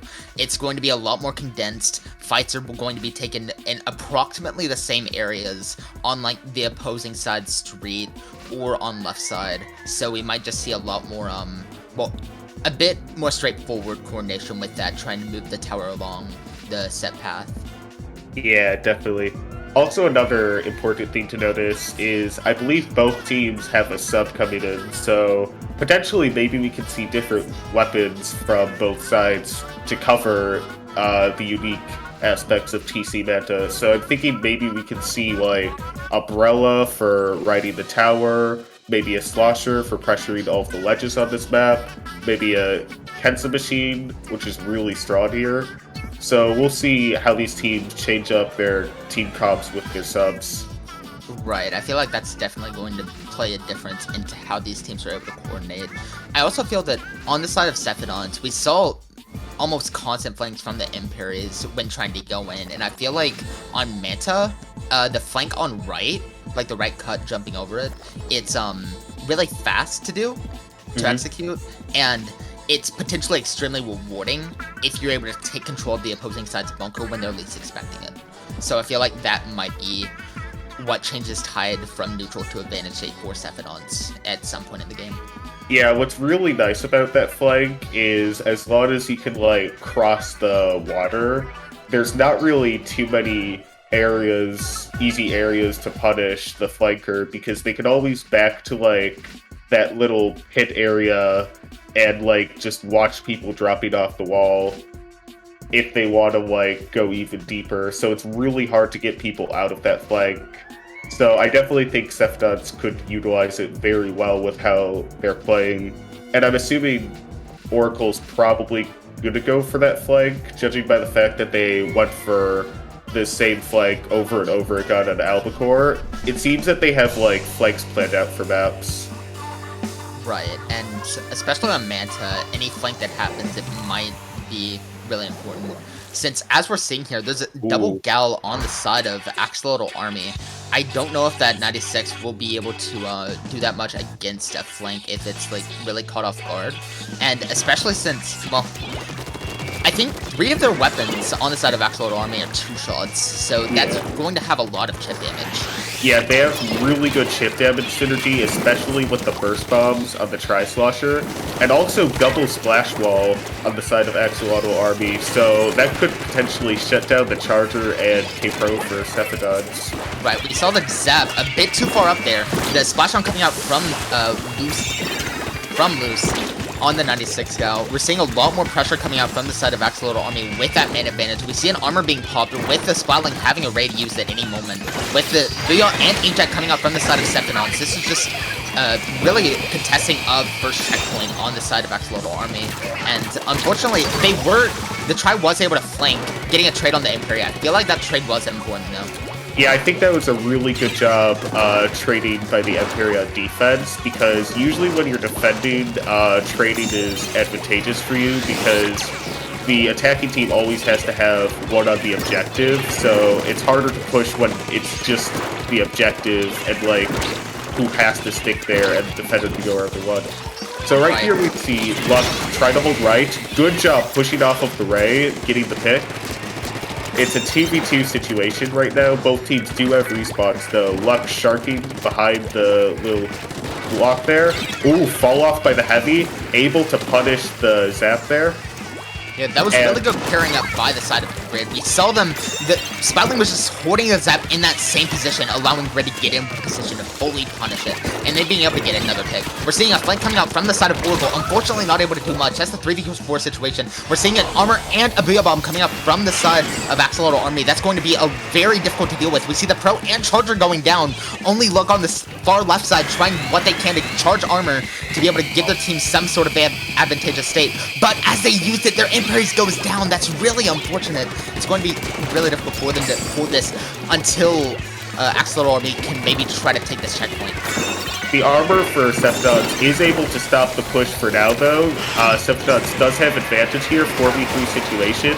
Trade from the Imperies, and they're going to fight for bunker now. Oh, really nice clutch pick by the K-Pro there, but we still have one more player in the street able to clean up that fight. And we have a Charger sharking here, trying to see if they could get any picks off on mid.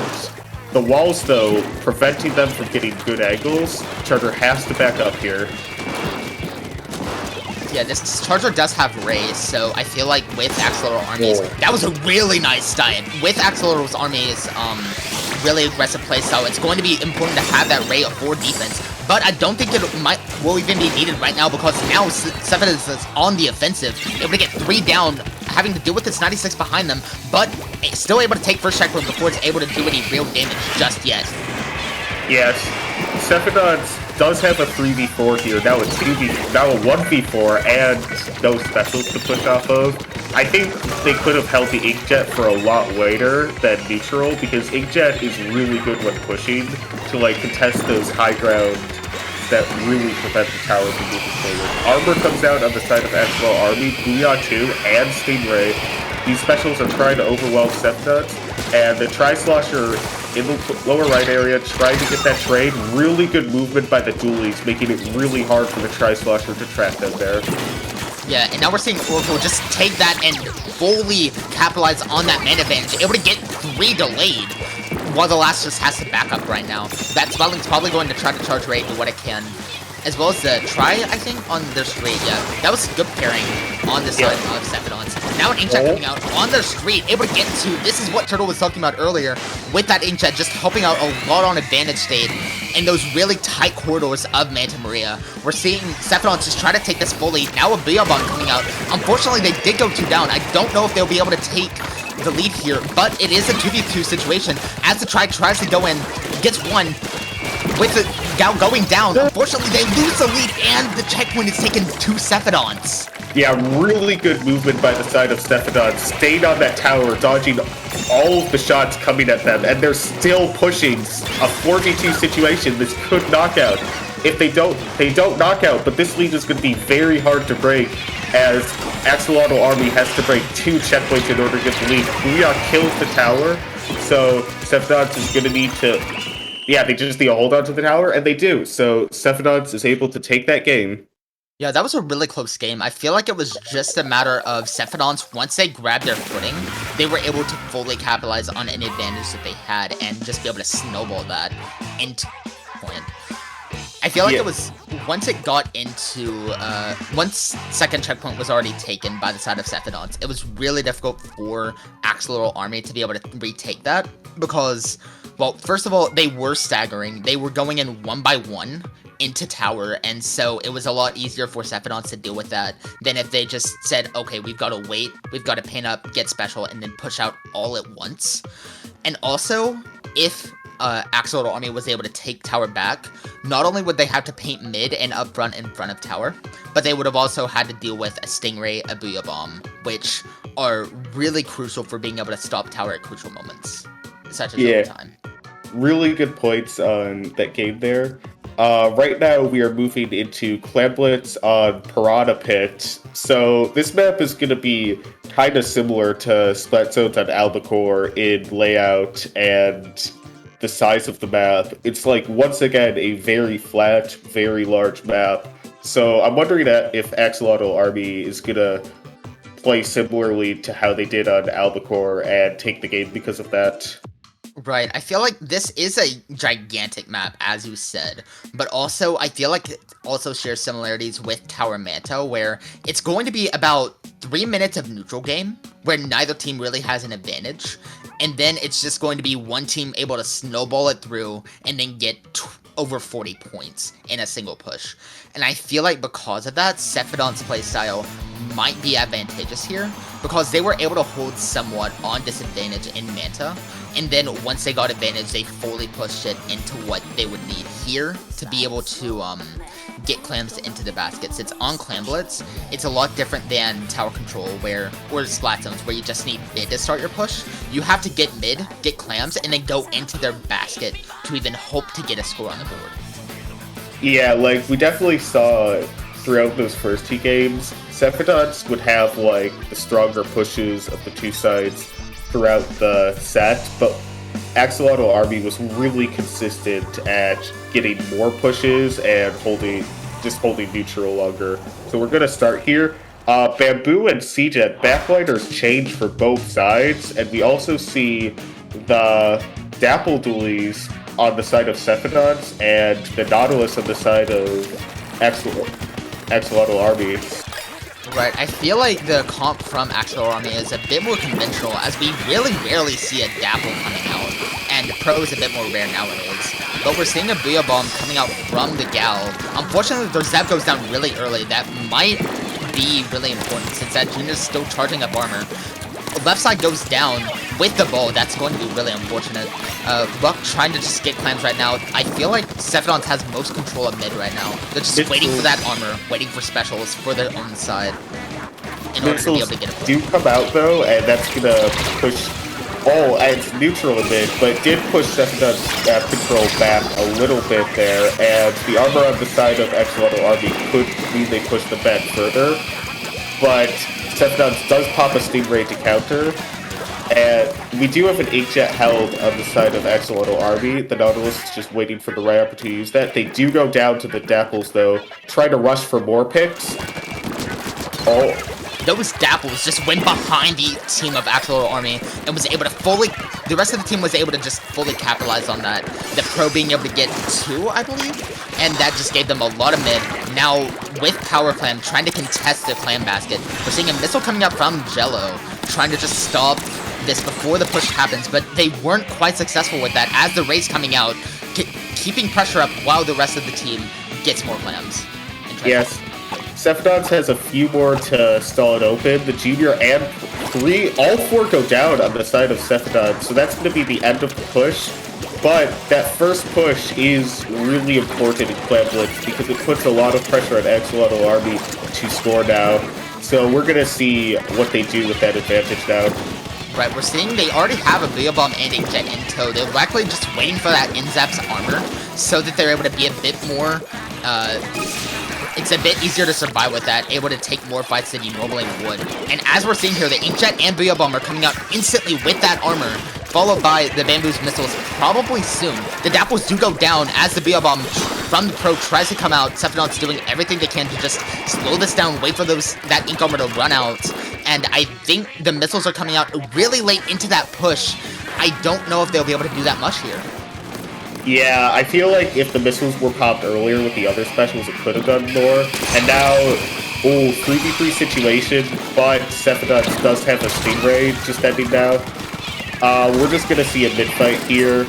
Cephadants is, I think they're taking a little more area this fight, but it's still like a really even situation. Both sides trying to charge specials. Armor goes out on the side of Cephadants. Armor also on the side of Axolotl Army. They have 3 specials out right now, so Axolotl Army definitely could see a push here. That was an amazing pick from the Junior on the Gal. Now they're 3 down on the side of Axolotl Army. Cephadants has a lot of control here, able to get a full wipe here, just passing clams to that Junior, which already has 8, able to get 10 for a Power Clam, which can be used to start this push. That's going to be an Inkstorm and Booyah Bomb on the right side, just keeping this area a bit safer for Raven to put in another clam and get another really vital pick. Yeah, really good job immediately running to the basket as fast as you can, knowing that after getting a wipe, Cephadants had no opposition to their push. But Axolotl Army is going to clear them out once again after only letting 22 more points, I believe. Is my math right? Probably. I think that was a good fallback from the side of Cephadants. Last time we saw they wiped in their push, but this time 3 of them backed up, which now they're able to defend a lot better. With that Ray coming out as the Nautilus and Gal just try and get a bit more control here with the Booyah Bomb, with the armor and Inkjet in tow. Unfortunately, the Inkjet goes down before the armor can activate. That's going to be really vital as Axolotl Army goes 3 down. The last one alive being the Zap, being pinched. That was really nice coordination from the side of Cephadants, as now it's a lot more pressure on the side of Axolotl Army to try and get some advantage in neutral state. Yeah, we got 3v3 right now.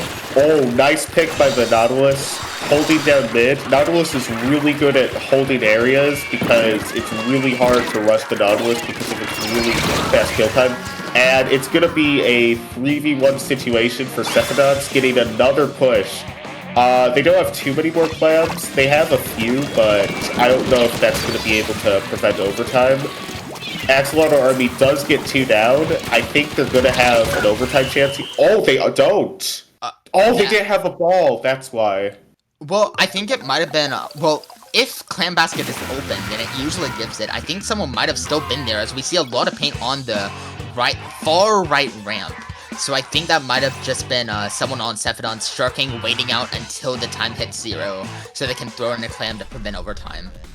I honestly should study how Clam Blitz ends a lot more than I have, but I think what happened was, like, once I did have a ball, but, like, I have not checked that data in a while, admittedly. Right, Axolotl Army did not have a ball at that time, but their basket was open. So if no clams were thrown in, it should have waited until that basket closed so then a pity clam would spawn. But I think another clam was thrown in by the side of Cephadants, so that let Cephadants be able to take that game 3. Yeah, Cephadants did a really good job pushing on both that tower control and Clam Blitz map. They were able to get a lot of huge pushes coordinated through pushing up together with their teammates, which is something that I think they didn't do that much on the Albacore game. Like, we saw in those two games a lot more. Oracle's teammates would help them push up, which allowed for a lot more success than Oracle going for solo flanks.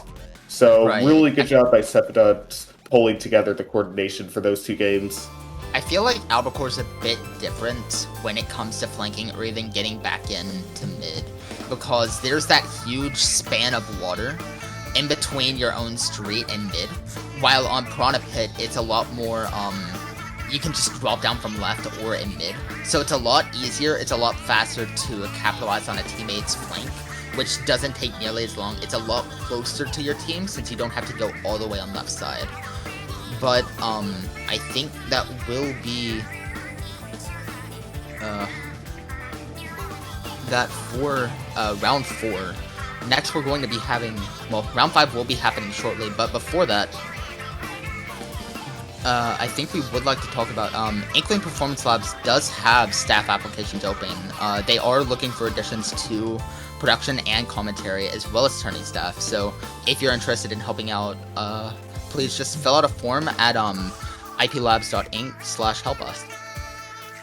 Yeah, also another really cool tournament opportunity for people new to the scene or people who want an accessible entrance competitive is It's Dangerous to Go Alone, which is a tournament for free agents without a team. So you can sign up for that tournament if you don't have anyone to play with and potentially meet some cool people you can play more with. So in order to find more info, you can go to otd.inc/idtga for It's Dangerous to Go Alone.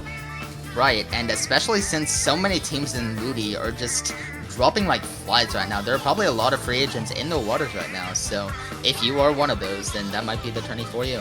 Speaking of Ludi, if your team's playing in it, a message from Emil, play your Ludi sets.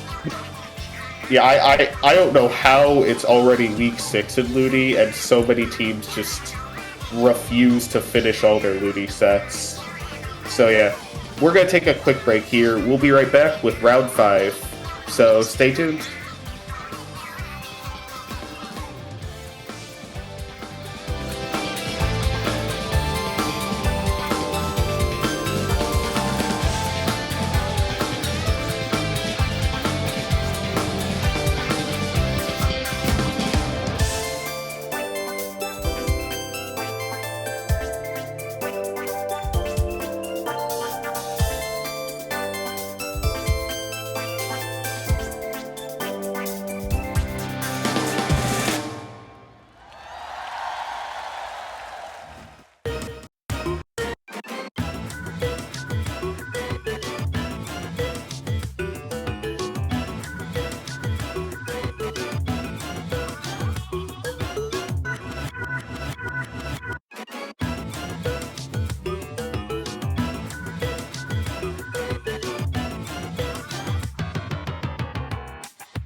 It is really a back and forth, and this is why Splatgoonz is so much Splatgoonz over here.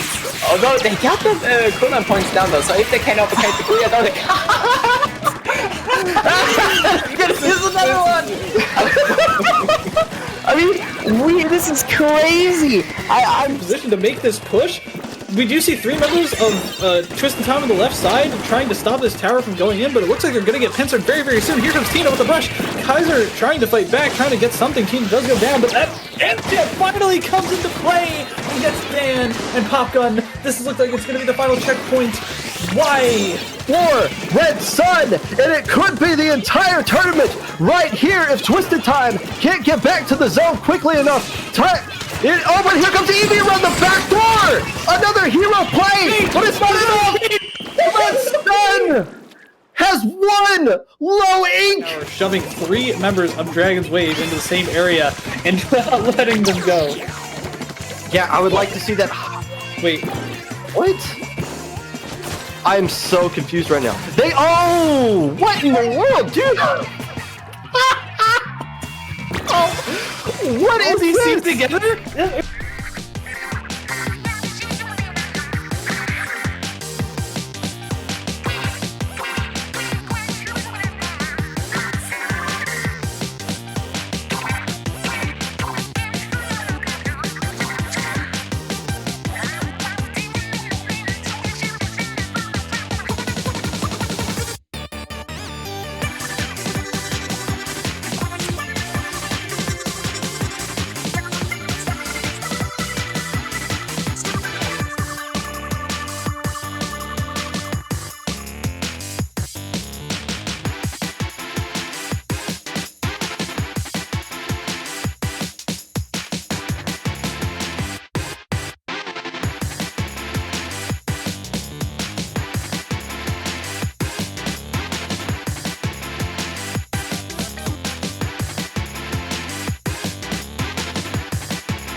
Alright, and welcome back to Low Ink Swiss, Day 1.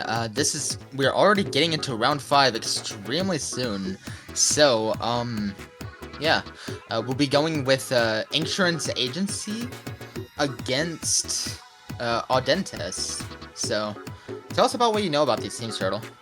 So, most of my knowledge of these teams is I think I see Inksurance Agency a lot in solo because I just recognize people with that IA tag a lot.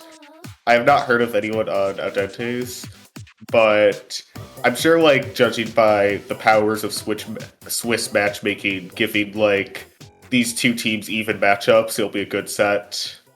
Right, I've looked into Battlefight, and both of these teams are 2-2 right now, so they've been doing pretty okay so far, and I think this set will be pretty crucial in the rest of their day-to-day. It's going to probably affect whether they get into beta bracket or gamma bracket in top cut of low ink, or not at all even. Yeah, so it's going to be interesting. I think, like, if one of these teams wants a shot at Alpha, they pretty much have to win all of their sets from now on. Most definitely. So it's going to be really interesting to see how they take that. It's going to be a bit more pressure on both sides, so it's just whether they'll be able to deal with it. We're already getting into Rainmaker Wahoo right now as the first map, which is pretty interesting. It's really open, like as we saw earlier with Piranha Pit, Albacore, but instead of being open horizontally, this map, it's huge vertically, where it takes almost 15 seconds to get from your spawn into mid. So if you die and you don't have someone to super jump to, it takes a lot of time to get back into mid. So it's really important to just hold neutral here so that you won't be snowballed. We're seeing a sploosh coming out from the side of Inksurance Agency along with the Slosher, while on the side of Audentes, we're seeing a Kinsa Dynamo with Tenacity Charger. Interesting. Yeah, I think Inksurance Agency should be able to get the pop with Quad Lethal Bomb. Yeah, they do. So, we see Audentes to try to control as much as mid as possible. Two go down to the side of Inksurance Agency, and the armor comes out, so Audentes definitely can get a really solid opening push out this. No one's grabbing the Rainmaker yet. Oh, that DC is... That's really unfortunate. Yeah, probably gonna... Yeah, I think here we're just going to see Audentes take and KO it as soon as possible. Because it happened so early into the match, there will be a replay, to my knowledge, for Inksurance Agency. But if that happens again throughout the set, there will not be one. So it's really unfortunate to see that happen, but yeah, it just happens. It's Splatoon. We know the netcode. Yeah. Fortunately for Inksurance Agency, they have, like, a lot of additional players and subs on their roster, so hopefully they can find someone to summon for Crimson. Right.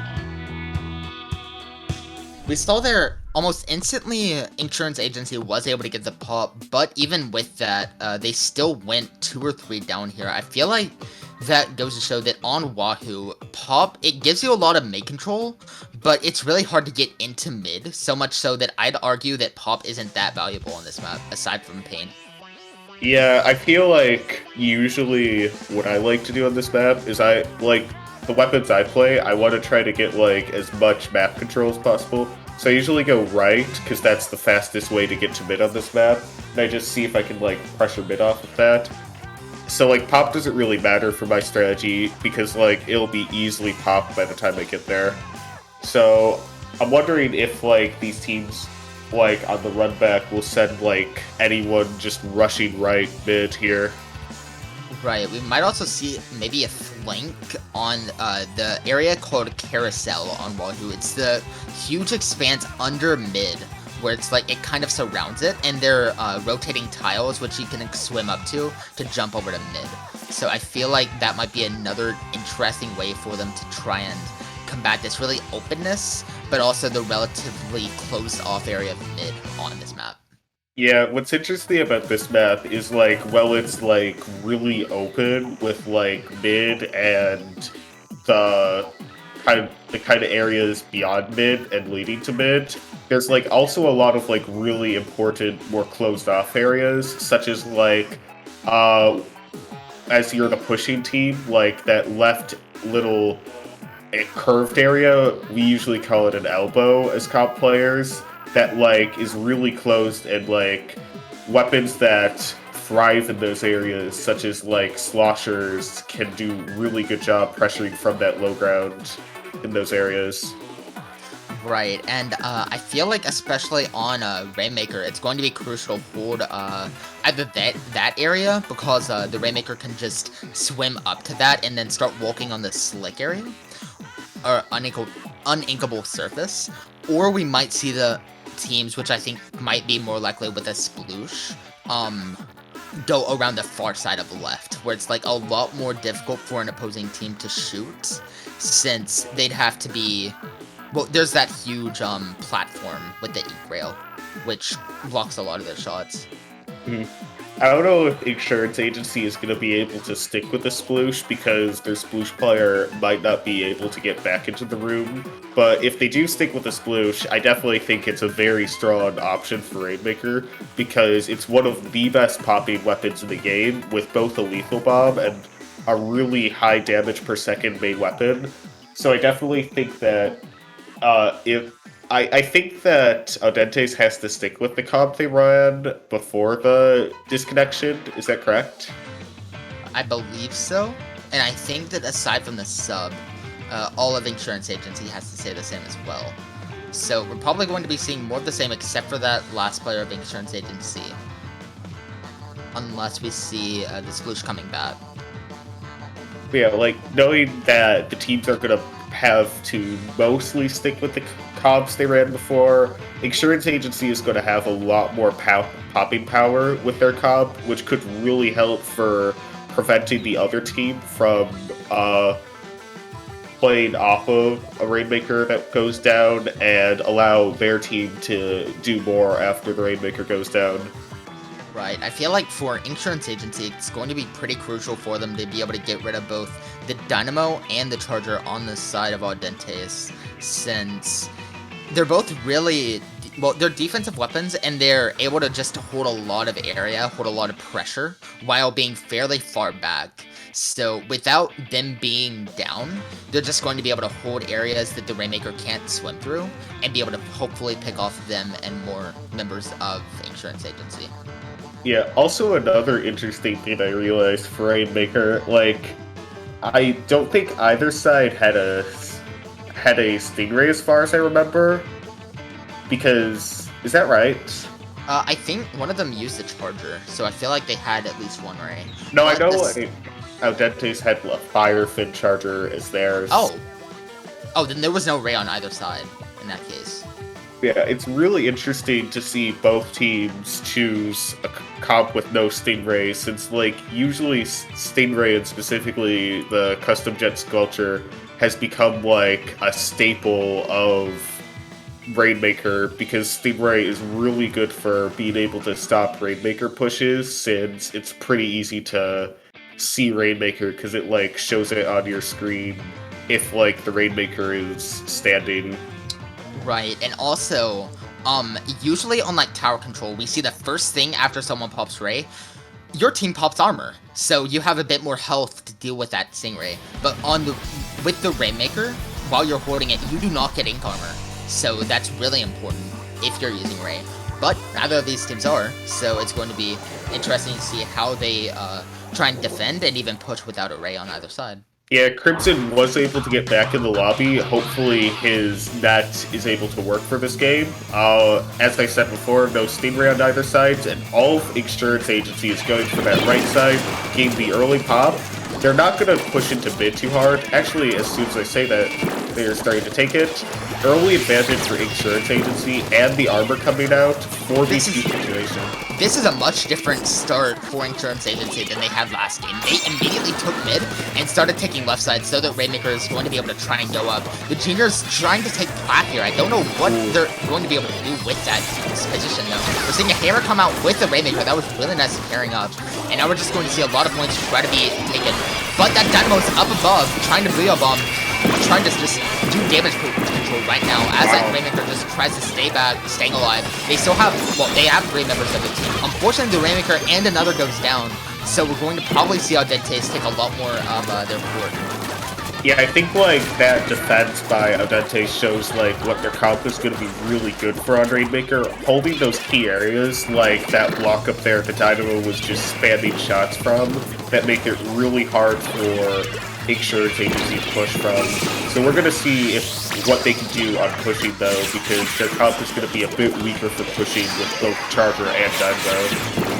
Right, I also see that they have double Booyah Bomb, which is pretty interesting, which that Booyah from the Dynamo was able to get a pick on the Slosher, and now they're 2 down with the Bomb Rush coming out from the Firefin, so we're probably seeing a push here from Audentes if Crimson...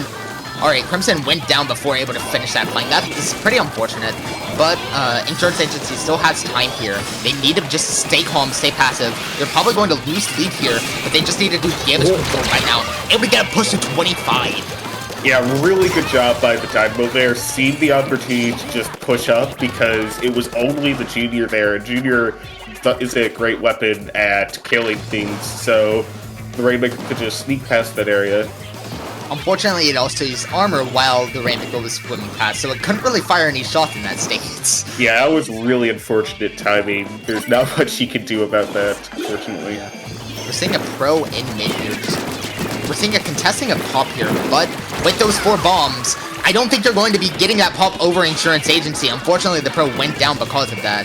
CDS just trying to climb up on right, getting mid-control here with their teammate. Unfortunately, the Slosher goes down, but I think they might be waiting for that hammer to come out. Unfortunately, they're still 2 down, so I don't know if they're going to be able to do that much with it. I think it's a sploosh on the Charger right now.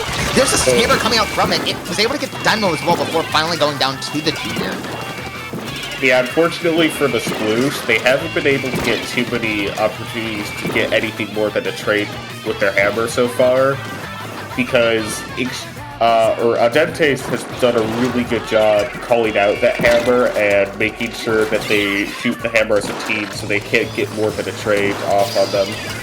Right, I feel like that hammer, though, has a lot more ability to be effective on, like, the right area when they're actually pushing instead of mid, where it's really open.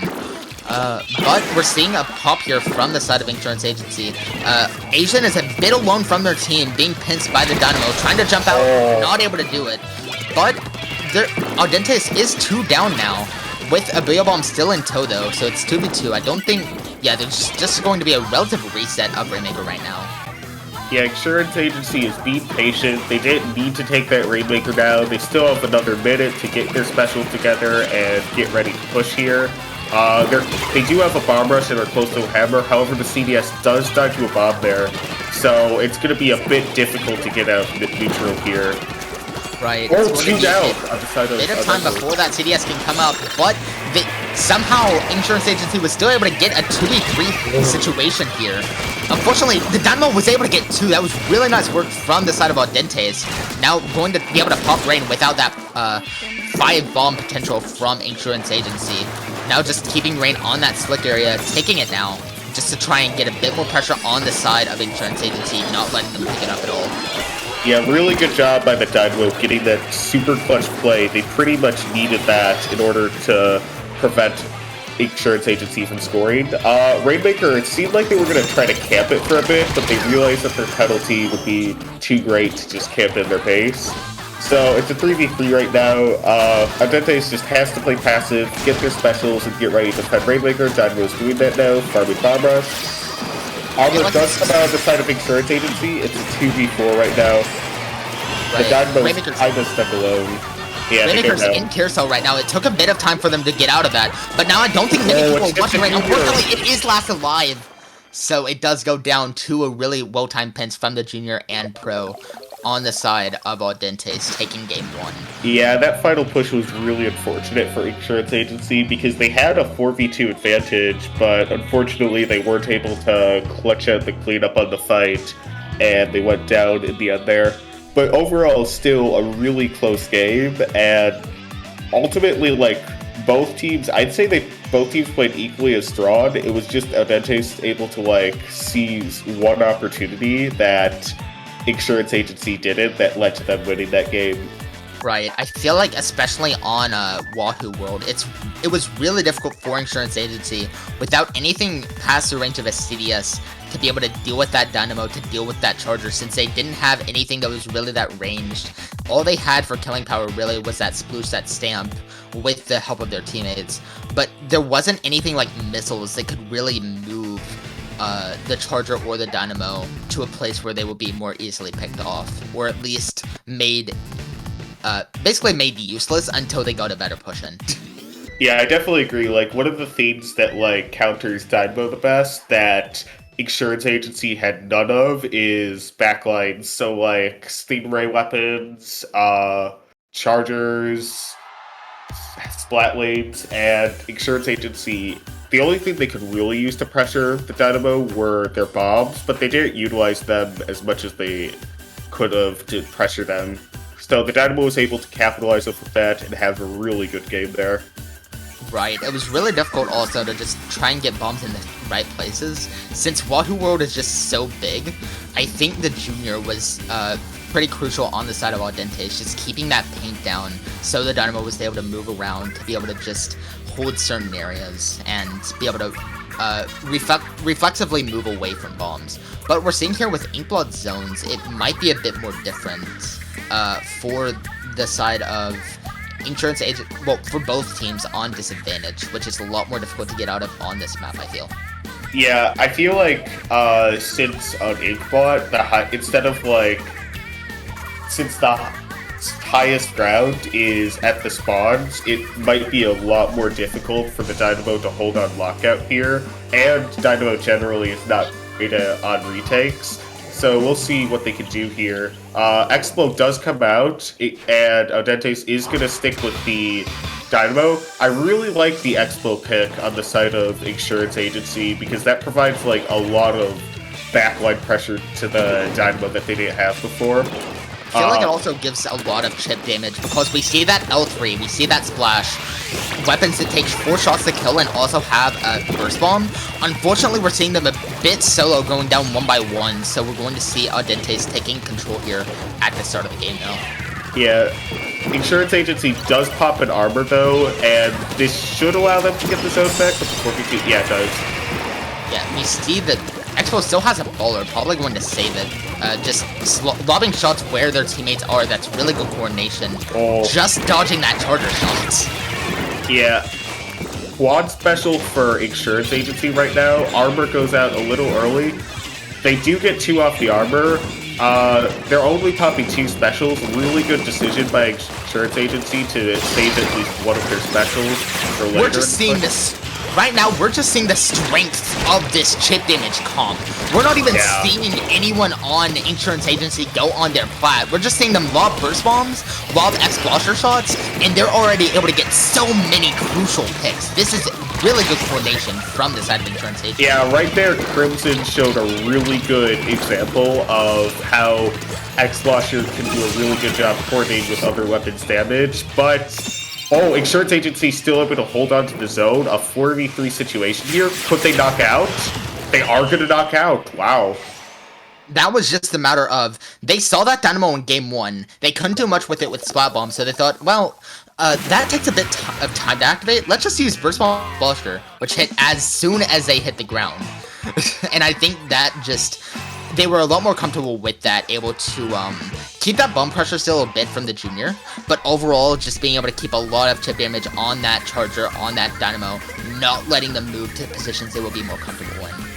Yeah, I think another thing that helped Insurance Agency a lot was now that they had a weapon that can actually contest the ranges of Audentes' 2 backlines, their double backline comp became a lot less effective. So I'm wondering if Audentes for this game 3 is going to change up their comp a bit to like a 1 backline comp. Oh, we have a lobby DC, so this might take a little to get set up. I think we're just going to be, yeah.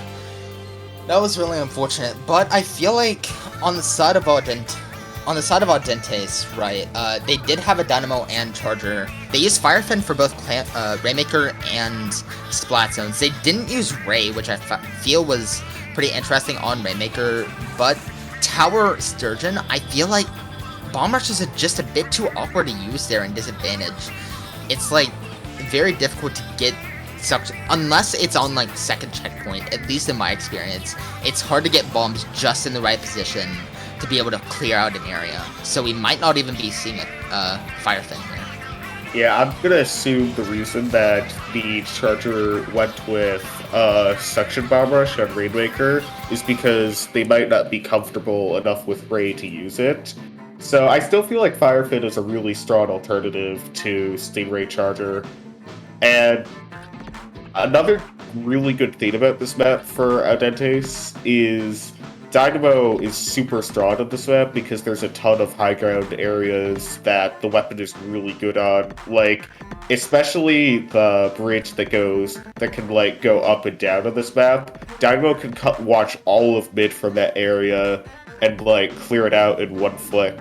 So if they stick with the Dynamo here, it could be a super strong pick for Audentes. Right, I feel like especially with Insurance Agency's comps so far, if the Dynamo on when Audentes has advantage, if it's just able to get on Insurance Agency's snipe, where you usually see backlines getting on, it will be able to get control of the entirety of courts and be very difficult for Insurance Agency to be able to get off of. So I feel like if the Dynamo is able to take that position, it might mean the game for Audentes. Yeah, I think that's a really good point. However, it is worth mentioning that if Insurance Agency decides to stick with a backline, they'll have a much better time being able to punish the Dynamo and Charger out of key areas, like as we saw in the Inkblock game. I don't know if Expo is the strongest pick on TC, so we might see a Splat lane or a Charger or maybe even a C-Jack. Yeah. It really just depends on what the team's comfortable with, though. Since we've seen the X-Blusher, I think game 1 they used a Slosher.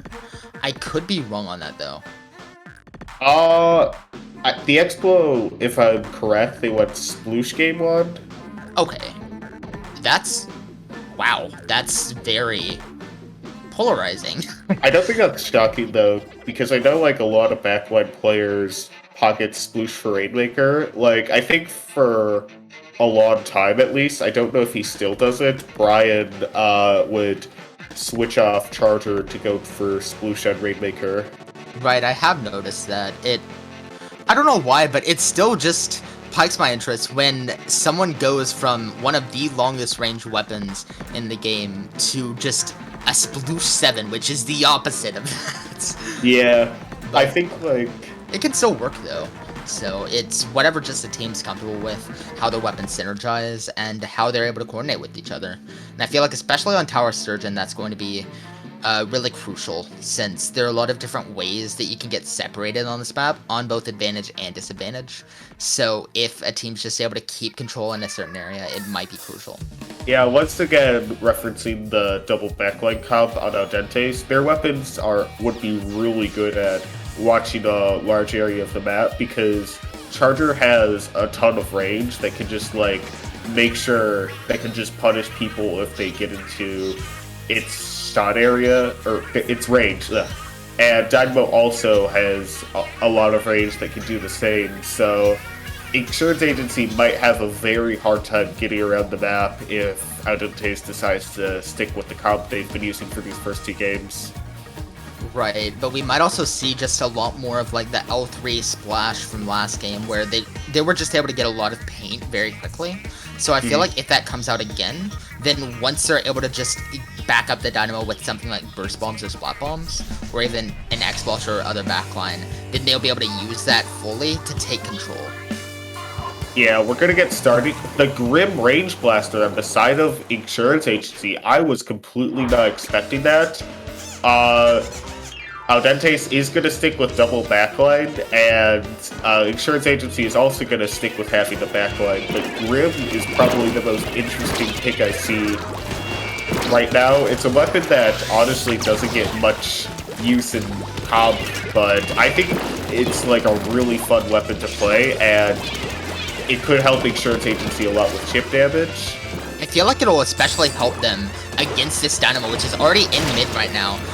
if they're able to pick off that Dynamo, they won't have an armor for their defense. So as the junior on Inksurance Agency is still alive, they'll be able to have some form of a defense still against the push, which is coming out right now from Audentes, sorry. Alright, Inksurance Agency, after the really nice pick by the Charger, is able to stop the push. They're starting to get back mid now. Dynamo does have armor though, so Audentes definitely could re-engage with that. However, Inksurance Agency also has 3 of their special things. These missiles come out. Let's see if Inksurance Agency pushes up that. We're seeing a bomb rush coming out from, I think it was both sides there, as the Chargers just trying to keep pressure on the spot lane. The Inkjet able to take it, and they took checkpoint 1 as Audentes is just trying to get out of respawn right now. This is really difficult for them to get out of. We're seeing the Pro a bit panicked, trying to go up on left, but not before the L3 is able to get up on left as well, being able to take that pick down before almost being able to get out.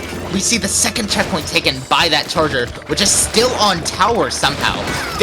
At the point 1, we saw the Dynamo just get a really clutch pick. K-Pro just needs to step on. Okay, alright, the push is over, thankfully, for Audentes. They still have a chance here if they knock out, but it's going to be very difficult. I feel very bad for the Dynamo there, because they definitely could have killed the tower if their hitbox was not completely broken in this game. Right, we still have to mention the tower is not yet in mid yet. We're still seeing it just slowly go over to mid, so it's going to be a bit more time before Audentes is able to get a push going here. The Splatling is just trying to take right now. A bit preemptive, trying to just get area down for their team. Almost picking up the Pro there, that was interesting, but getting rushed by an L3, armored, able to still get that pick. That was really effective from the side of Audentes. Now we're seeing a Bio Bomb come out to just clear out right side, so they might be able to get first checkpoint here. Yeah, Crimson here stayed up in the same spot that they did to stop the first push in that top left. Unfortunately for them, the Bomb Rush does push them back, and there's the Dynamo on that snipe, the key area we talked about.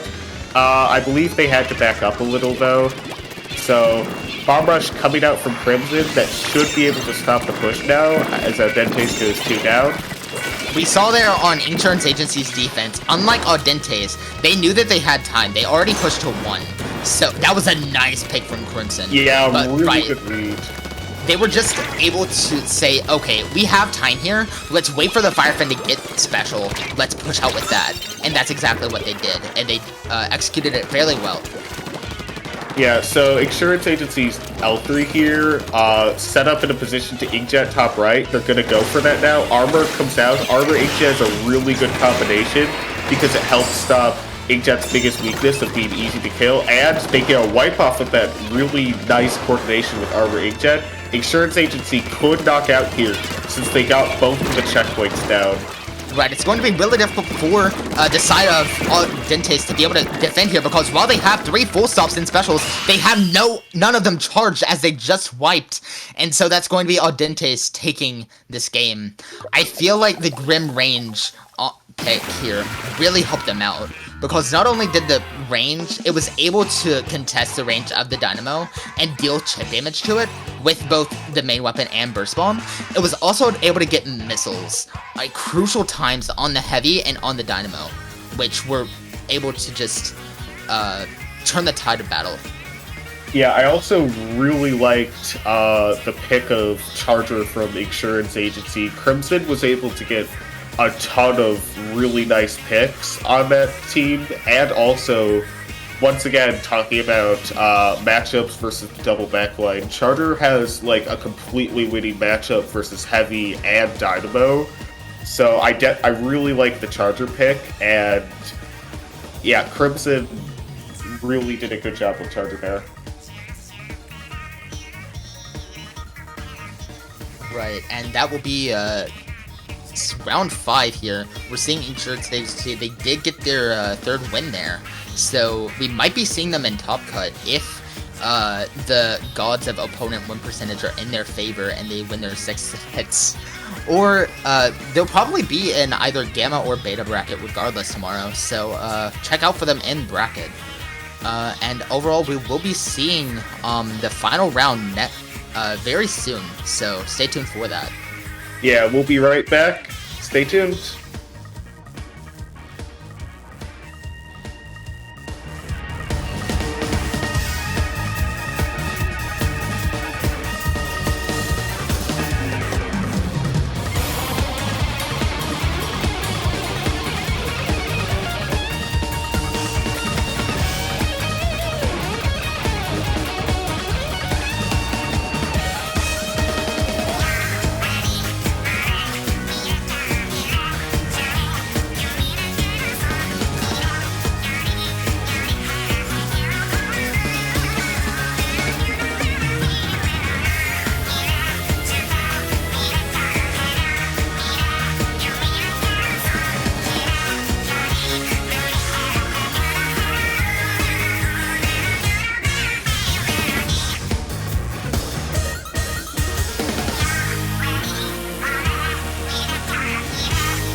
This defensive turtling up mode. We see bubbles coming down from the steps, and it's enough to get the pop on the basket. Power clams jumping in here, but players starting to get cleaned up. But there are clams at the basket, but Eevee being the last player left alive, and you see them starting to paint up. They need to find that carbon roller, and they found him all right. Back in the face. You see Platver up on the top there, trying to throw some in from above. Vertigo trying to get control of this again, but it's already 2 down again for Red Sun. Daybreak going down to Vertigo here. Great shot. How did he not die? Excuse me. Great tent play and pop gun. I feel like that's going to be the deciding factor in this game. Stalling the tower a little bit, and the Hydra being shut down as well as the H3 being shut down. The Carbon is going to be a little more aggressive here, stopping both teammates on the tower, almost getting a triple there, getting a really cool triple there, getting the quad, and stopping Dynasty from getting anywhere. What a great play from the Carbon there. Here, Twisted Time is going to go down. The Eevee on Twisted Time is going to go down, as well as the CDS there.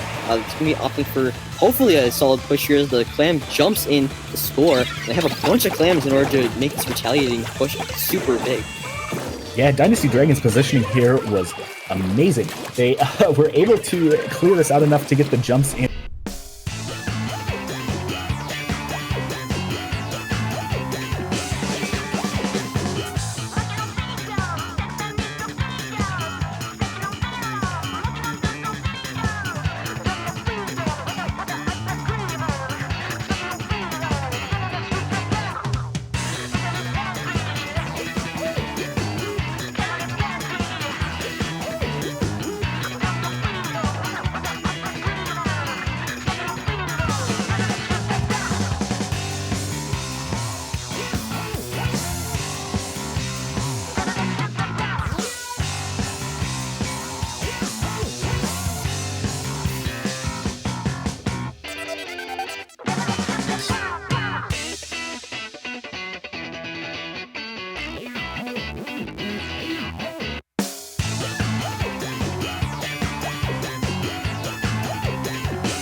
Alright, so we are back with the final Swiss round of low ink right now, and hey, we have what are the teams called again? It's OK going to be- Woomer versus Bloons Tower Defense 6. So very interesting team / pickup names here. Do you know anyone of these teams, Echo? I don't, but as one of these team members' names are, I think these matches might be considered poggers. So we're going to be getting right into Clan Blitz on Mako Mart, which is a fairly open map, but it's really important here for a team to take control of both stacks before they push here. We're probably going to see a slusher, since they're just extremely strong here, be it a machine or like a soda slosher. But it's really important to just hold those stacks to keep pressure on them, so that maybe you'd be able to either jump in from right stack or go in through mid for the power clams that you need on Clan Blitz. So Yeah, another weapon that's really strong here that I've been seeing a lot on Mako Mart is carbon rollers, because they're really good at pressuring ledges. Actually, rollers in general. I also see a lot of splat rollers on this map nowadays. So, definitely wondering if we're going to see those. But, yeah, as Echo said, this map pretty much comes down to who controls the stacks, because that's, like, pretty much all of the easy-to-access high ground on this map. You could go for top left / top right, but that can be pretty hard to get since you have to jump from the box. So let's see what these teams have to bring this game. yeah, I think we might be seeing Bloons tower defense. They might be able to defend that tower, but can they defend their clan basket? We'll just have to see in this. Unfortunately for Bloons Tower Defense 6, there's no tower control this set.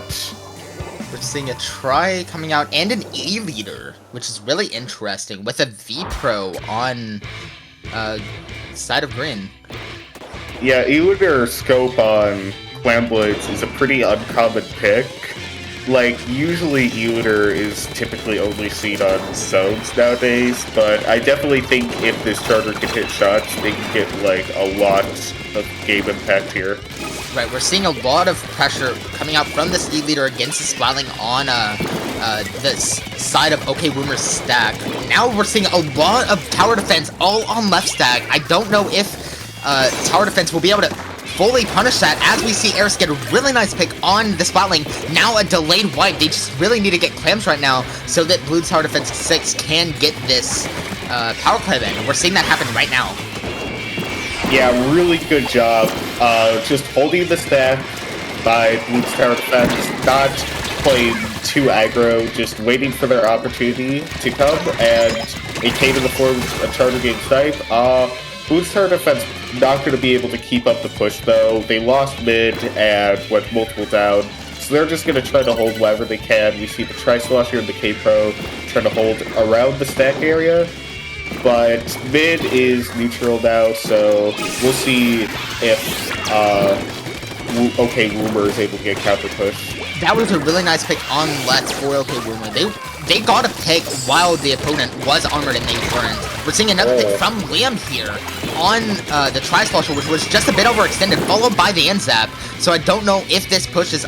Well, I think this push might be really crucial for OK Woomer if they're able to get the clamps to sustain it, as the leader is the last alive. Yeah, OK Woomer is going to score here. They have enough players to lead, and they do get the lead. They're not going to be able to sustain this, though, since it's a 2v3 and they only have one more clam. Unfortunately for Mando, they're not able to jump. Oh, Heavy sneaks in with more clams. I was not expecting them to be able to pull that off. Good job on the Heavy there. Especially with the Heavy. That was really interesting, really unexpected for probably the other team as well. So that's probably how it was so effective. We're seeing a pity clam coming in for tower defense, though. So even though they aren't in the lead right now, they still have that ability to push in. Unless Liam just tries to take the right stack already, as they were able to get a pick on the pro, now just backing up, waiting for their teammates before they're able to go in with that bomb rush they have in stock right now. Yeah, bomb rush and armor comes out. Really good coordination of specials.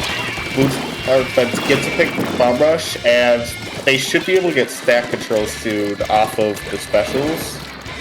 But unfortunately, Tower Defense does have their try on left stab, but they do go down, so I don't think the side of Tower Defense will be getting armor anytime soon. So I think it might be difficult for that leader to be able to hold that area. Being picked off, unfortunately. Stab just trying to keep paint along with the K-Pro, trying to stay together here, backing up a little. The Triad moving up really far up against this splash here, trying its best to just win this fight or at least keep it neutral. The Pro now on left stack, as we see the armor coming up from the Triad just before it goes down. It's a 3v3 situation right now. I think it's just a lot of neutral happening right now. Yeah, okay, Woomer at a disadvantage here. However, Bloons' tower defense does not have too many clamps to push with. They do go back to get the kitty clamp there, so they could definitely get something off of that now. But the flank from the Pro trying to distract them. Flank does go down though. Now Bloons' tower defense has a ton of specials, and they're gonna ton of clamps, so they definitely can get something off of this push. Let's see what they can do here. We see one teammate had 9 clams, but unfortunately they did go down along with the power clam, just able to get a power clam in before there was a delayed wipe on the side of Bloons' tower defense. That was really nice defense from the side of OK Woomer, not even losing their bomb rush or booyah bomb. That was extremely effective on their side, as now they're able to get a really effective counter push with that pick on the zap. No armor coming out from that tower defense, and now at least one power going in. Yeah, the super jump coming in with the ball, not able to get it, unfortunately, for OK Woomer. So, Bloons' tower defense is going to have at least one more chance to push. They have enough clams for the lead right now. However, the power clam holder does go down. They get the base clam, see if they can do anything with that. And they pop a booyah. Nice pick by the charger. They definitely can push off of this. Let's see if they're able to do so.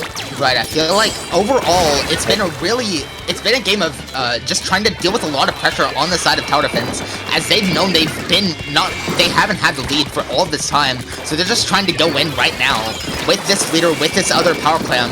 Unfortunately, they do keep going down as they're trying to throw them in. It's going to be difficult to grab that ball, especially as a leader, which goes down. It's all up to the zap, which unfortunately goes down as well. That was continued effective defense from OK Woomer that effectively won them the first match of this set. Yeah, Bloons' tower defense only needed 2 more clams to get that lead. I feel like they definitely could have gotten that if the E-Winner took like a stronger position, because being there in the drop is very difficult for E-Winner because he can't do much there. However, that was still like a really good showing for both teams, and as you can see by the kills both teams got, overall just a really close game, and both teams honestly evenly matched each other. Right, it really just came down to them whether they were able to throw in an extra power clam or not, and it all really just came down to the wire. If they could have gotten both power clams in there, tower defense could have taken the lead there, putting pressure on OK Woomer to try to get a counter push in, but it would have been difficult as tower defense already had all of mid. So it was really just those minor things coming down to it. Now we're seeing Rainmaker Blackbelly, which I feel like might be another game of just the little things, since any distance on this map really matters a ton. I'm really wondering if Bloons' tower defense is going to stick with the E-Winner, because E-Winner is very challenging to use on Rainmaker because you get very few shots to like defend with, since your weapon charges for so long. And if you like missing a single shot could be the difference between the game. So I'm wondering if they'll go for like a Stingray weapon instead. Rainmaker Blackbelly is one of my favorite Rainmaker maps because it's like super open, and I also really like how many ways you can push it with. Like, I feel like this match, it's like one of the most balanced Rainmaker maps because there's just like so many different options you can take for both teams, and I feel like any playstyle could work here, honestly. So let's see what these teams do here. I feel like the only playstyle that might not, or might be really pressured here, is something like an E-Leader, where it's really far, it has to be really far back, but with all the cover on left and right side in Blackbelly, and even in disadvantage with the slopes, it's really hard to land those crucial shots, because you might not even be able to get a shot on someone if they're protected by that cover. We're seeing a really early pick on the Splash-O-Matic on the side of tower defense here, so I think I think this might still be a match where the leader will be able to do some damage. Yeah, really good job by BTD Goats covering up for the Rainmaker trying to run away, and now with basically a wipe, Bloons tower defense is going to be able to get solid points here. We see the Tri-Slasher pushing up and the Uter setting up the power position to try to pick people off from. We're seeing an armor come out from the side of OK Woomer, finally able to get that pick on the Rainmaker. Now just trying to get the few remaining on the left side of tower defense, trying to just back up for now, as this leader just has to stay really safe from this H3, putting a lot of pressure in mid right now. Yeah, 2 down on the side of OK Woomer. This H3, unfortunately, not able to get out. This H3 is pretty weak at mobility. Another interesting thing I did mention at the start of the OK Woomer's top is they have double armor, which could be really good at shutting down the Uter and Tri-Slasher. But regardless of that, Bloons tower defense is going to set up for another pushing opportunity. Liam alone back there. Rainmaker is going to outrun him, so... Yep. Oh, Liam's nice just stuck in a 1v1 right now, but I think it was okay for the defending side of OK Woomer, since in that they had to deal with a 3v2 instead of a 4v3, so I feel like that was still fairly decent positioning for the NZAP, since even if they went down, they still had that H3 in their back pocket, which was still charging armor. We're seeing the Tri just lobbing shots right now, trying to keep Rainmaker on right side to reset. I think tower defense is pretty comfortable with how they are right now with that push. Just knowing that they have time and they don't need to take all that many risks right now. Yeah, we have a 3v3 situation after a member of Bloons tower defense goes down to the top. Stingray on the side of OK Woomer is ready for defense here, and I think they're going to want to try to hold that as they're at disadvantage state here. Specials go out on both sides. Really nice flank by the Tri-Slasher, trying to take that power position on top right and put as much pressure as they can from the flank. Heavy, though, is able to shut them down. That was fairly good coordination from the side of OK Woomer, but unfortunately they still went down to the E-leader, which is now just taking a really aggressive position to hopefully help the Splash. Still being punished by this Splash, who just saw that E-leader push up and didn't waste any time with punishing that, forcing it to jump out here. Yeah, OK Woomer able to shut down Bloons tower defense's push, as it was like a pretty easy 4v2 to win. And they're going to start their own push going through half-pipe. However, the E-leader is there just in time to stop that push, or at least stall it for now. We're seeing an H3 taking a really forward position here. I don't know if that would be all that safe. Yeah, I don't think OK Woomer is going to be able to continue the push in a 2v4 situation here. Carson and Liam have to back up out of the half-pipe, and seems they're going to go for top mid here. E-Leader is watching mid though, so they got to be extra careful about just testing their range. Especially with that bomb rush, that the H3 probably wasn't expecting that to go fully into the favor of tower defense. But unfortunately, both teams did have one go down, so I think this might just be a bit more of a neutral state, as the Sap just tries to take a bit more mid control, the leader trying to just position on left side to see if anyone's going that direction. I think OK Woomer might just be reacting to that and going right, but unfortunately that means that there's no defense on left, which tower defense is going to fully take advantage of, just trying to get Rainmaker in this really bad position for tower defense. It's hard to get it out of this spot once it's here. That was a that's a wipe! That was a super good ink storm that led to the push all the way to 1 from the side of Bloons tower defense. Another wipe they could definitely knock out here. Oh, another push to 1. But yeah, the raid from the E-Leader did a really good job just clearing out the half-pipe, making sure no one on the side of OK Woomer could go there. So the Rainmaker had a really good spot to just push from. So now OK Woomer has only one more chance to push up. They do have advantage and 2 specials, but they have to get all the way to a knockout, so it's going to be very difficult for them. Let's see what they can do here. Honestly, I was not expecting them to be they already died. I think that was a charger, or maybe a bomb. Yeah, well, I was saying E-Leader was not going to work well on Rainmaker, but good on Eris for proving me wrong there. Yeah, doing a really good job utilizing their kit there. honestly, I wasn't expecting to get such a good push there. I usually see teams around the last minute taking Rainmaker on left side just to try to stall it somewhat, since it's fairly difficult to get the Rainmaker out of there without a flank through mid. So, good on, was that tower defense?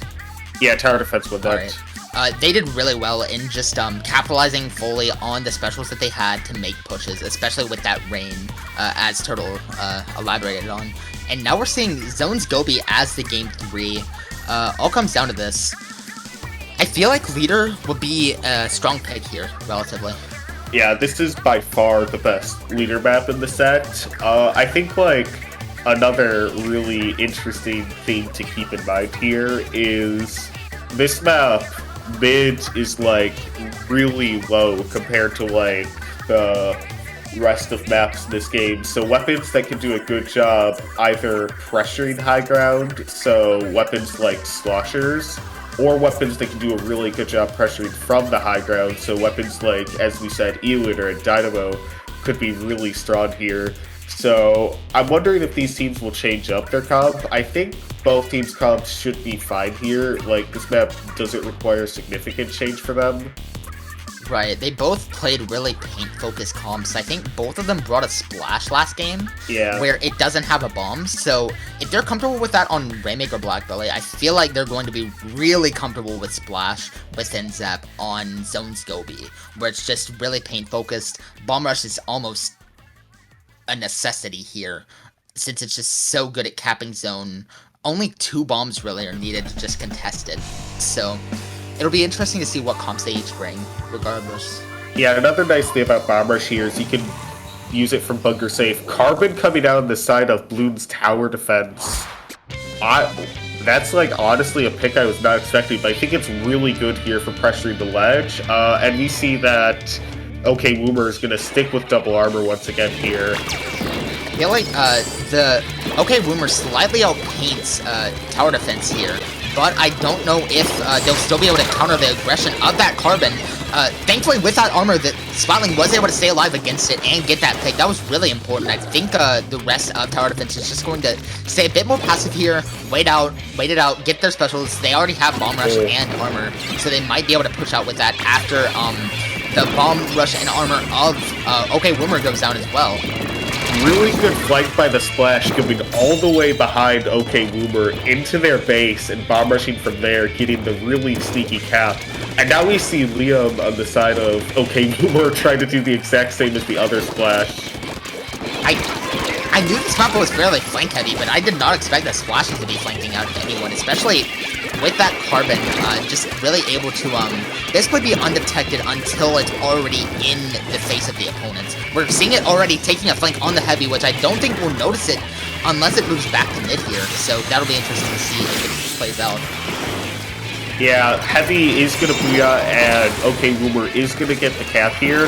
However, the other side does have 2 specials out, so they definitely could hold off this. Really clean 1v1 from Liam there on the other Splash, and that is going to force the remaining 2 members of Bloons tower defense back. Now, that Carbon just killed the Bomb Rush on the side of OK Woomer. That's a really important pick for them. Really crucial for them to be able to get back in, since now they won't be contesting with that full cap of their own. We're seeing an Autobomb launcher coming out with Ink Storm and Ink Armor, so I think this is going to be the cap of tower defense unless the sheer painting power of Splash and Junior were able to just keep it, able to take the lead here. Ooh. Yeah, that's really unfortunate for Bloons tower defense, because, like, they had an advantage and we knew they were going to get capped, but unfortunately they just popped things. They popped their first Bomb Rush a little too early, which meant that couldn't be used to work with the other players on that team to get the cap as early as they needed it. However, OK Woomer is still going to be able to hold mid here. Even are trying to set up top right and get the other team out mid. They do pop an Ink Storm and an armor, so they definitely could push off that. Armor on both sides, and the H3, they were about to get chain armor, but they do go down. So it's 3v3 down. We're seeing a lot of Okay, Woomer on left side now, just trying to hold zone for as long as possible. Now being able to get respawns, they're just able to outpaint the side of tower defense, keeping the zone for as long as possible, not even caring if they're using specials. Now they're 2 down, there's a lot of pressure on this leader to use rain, on this junior, just try to go into zone, get a pick if they can, but unfortunately they do go down, and that is game 3 on the favor of OK Woomer. Yeah, OK Woomer did a really good job using specials at the right times and getting picks before Bloons tower defense could push in there. But I feel like the double armor comp on the side of OK Woomer did a really good job of shutting down the Carbon and the E-Litter on the side of Bloons tower defense, because those weapons lose their one-shot ability against armor. Right, we saw time and time again in that match, usually if one player has armor and is in an engagement with someone who doesn't have armor, usually the one with armor will prevail. So, just more armors in that comp really helped them just be able to push out and even defend against, at one point, 3 specials coming out from tower defense, still able to keep zone for that initial lead. Yeah, so I believe that since both these teams are 4-1, by winning that set, OK Woomer should be guaranteed to go to Alpha Bracket, if I'm correct. So hopefully these teams do really well in their respective brackets tomorrow. Right, I feel like both of them have a lot of potential to go farther. It's just a matter of like fixing those little things, but at that point, it's like you're already like past the point of using specials together. As we already saw, they were coordinating extremely well, playing around each other instead of occasionally just going, as we see in some other teams, like just going in 1 by 1 and dying because of that. So yeah, so that concludes day 1 of Lowing Swiss. So on that note, we will be back for the Day 2 final bracket of Lowing this month. So we'll see the teams with the best performance from Day 1 fight it out to see who can win Lowing May. I believe we're gonna raid Midway after this. It's a mid-level tournament, so it's gonna be super exciting to see how those mid-level teams do. So yeah. Right. You want to say, Echo? I feel like Midway is just like, it's often considered like, usually after Lowing, the next step is considered SAC, since its cap is just above Lowing. But after SAC, a lot of teams feel like they don't know what to do. Midway, I feel, is that answer. It's a tournament where anyone under +2 can enter. Usually teams who have done well in or even won previous Lowings play in Midway. So like we see Twisted Time, we see Red Sun, but we also see teams that are like really higher level, like a Matter, like Pure Divinity, Universal, even Turtle's team, Lessons of Krill has played in it, I'm pretty sure. So, if you want those harder level scrims, and you're mid-level, I'd really recommend it, and, anyone can watch it as well. It's really, it's a step above what you see in Lowing in terms of skill level, since those teams are a lot more comfortable playing with each other. And it's basically just like, yeah, it's, the next step after Lowing. So really high level teams playing it out, so I'd really recommend it. Yeah, I believe that the next Midway event, it's the 4th event, is going to be 2 weeks from now, so make sure to sign up for that if you're interested. But yeah, without any further ado, we are going to raid Midway. So thank you for watching Day 1 of Lowing, everyone. Yep, take care of yourselves.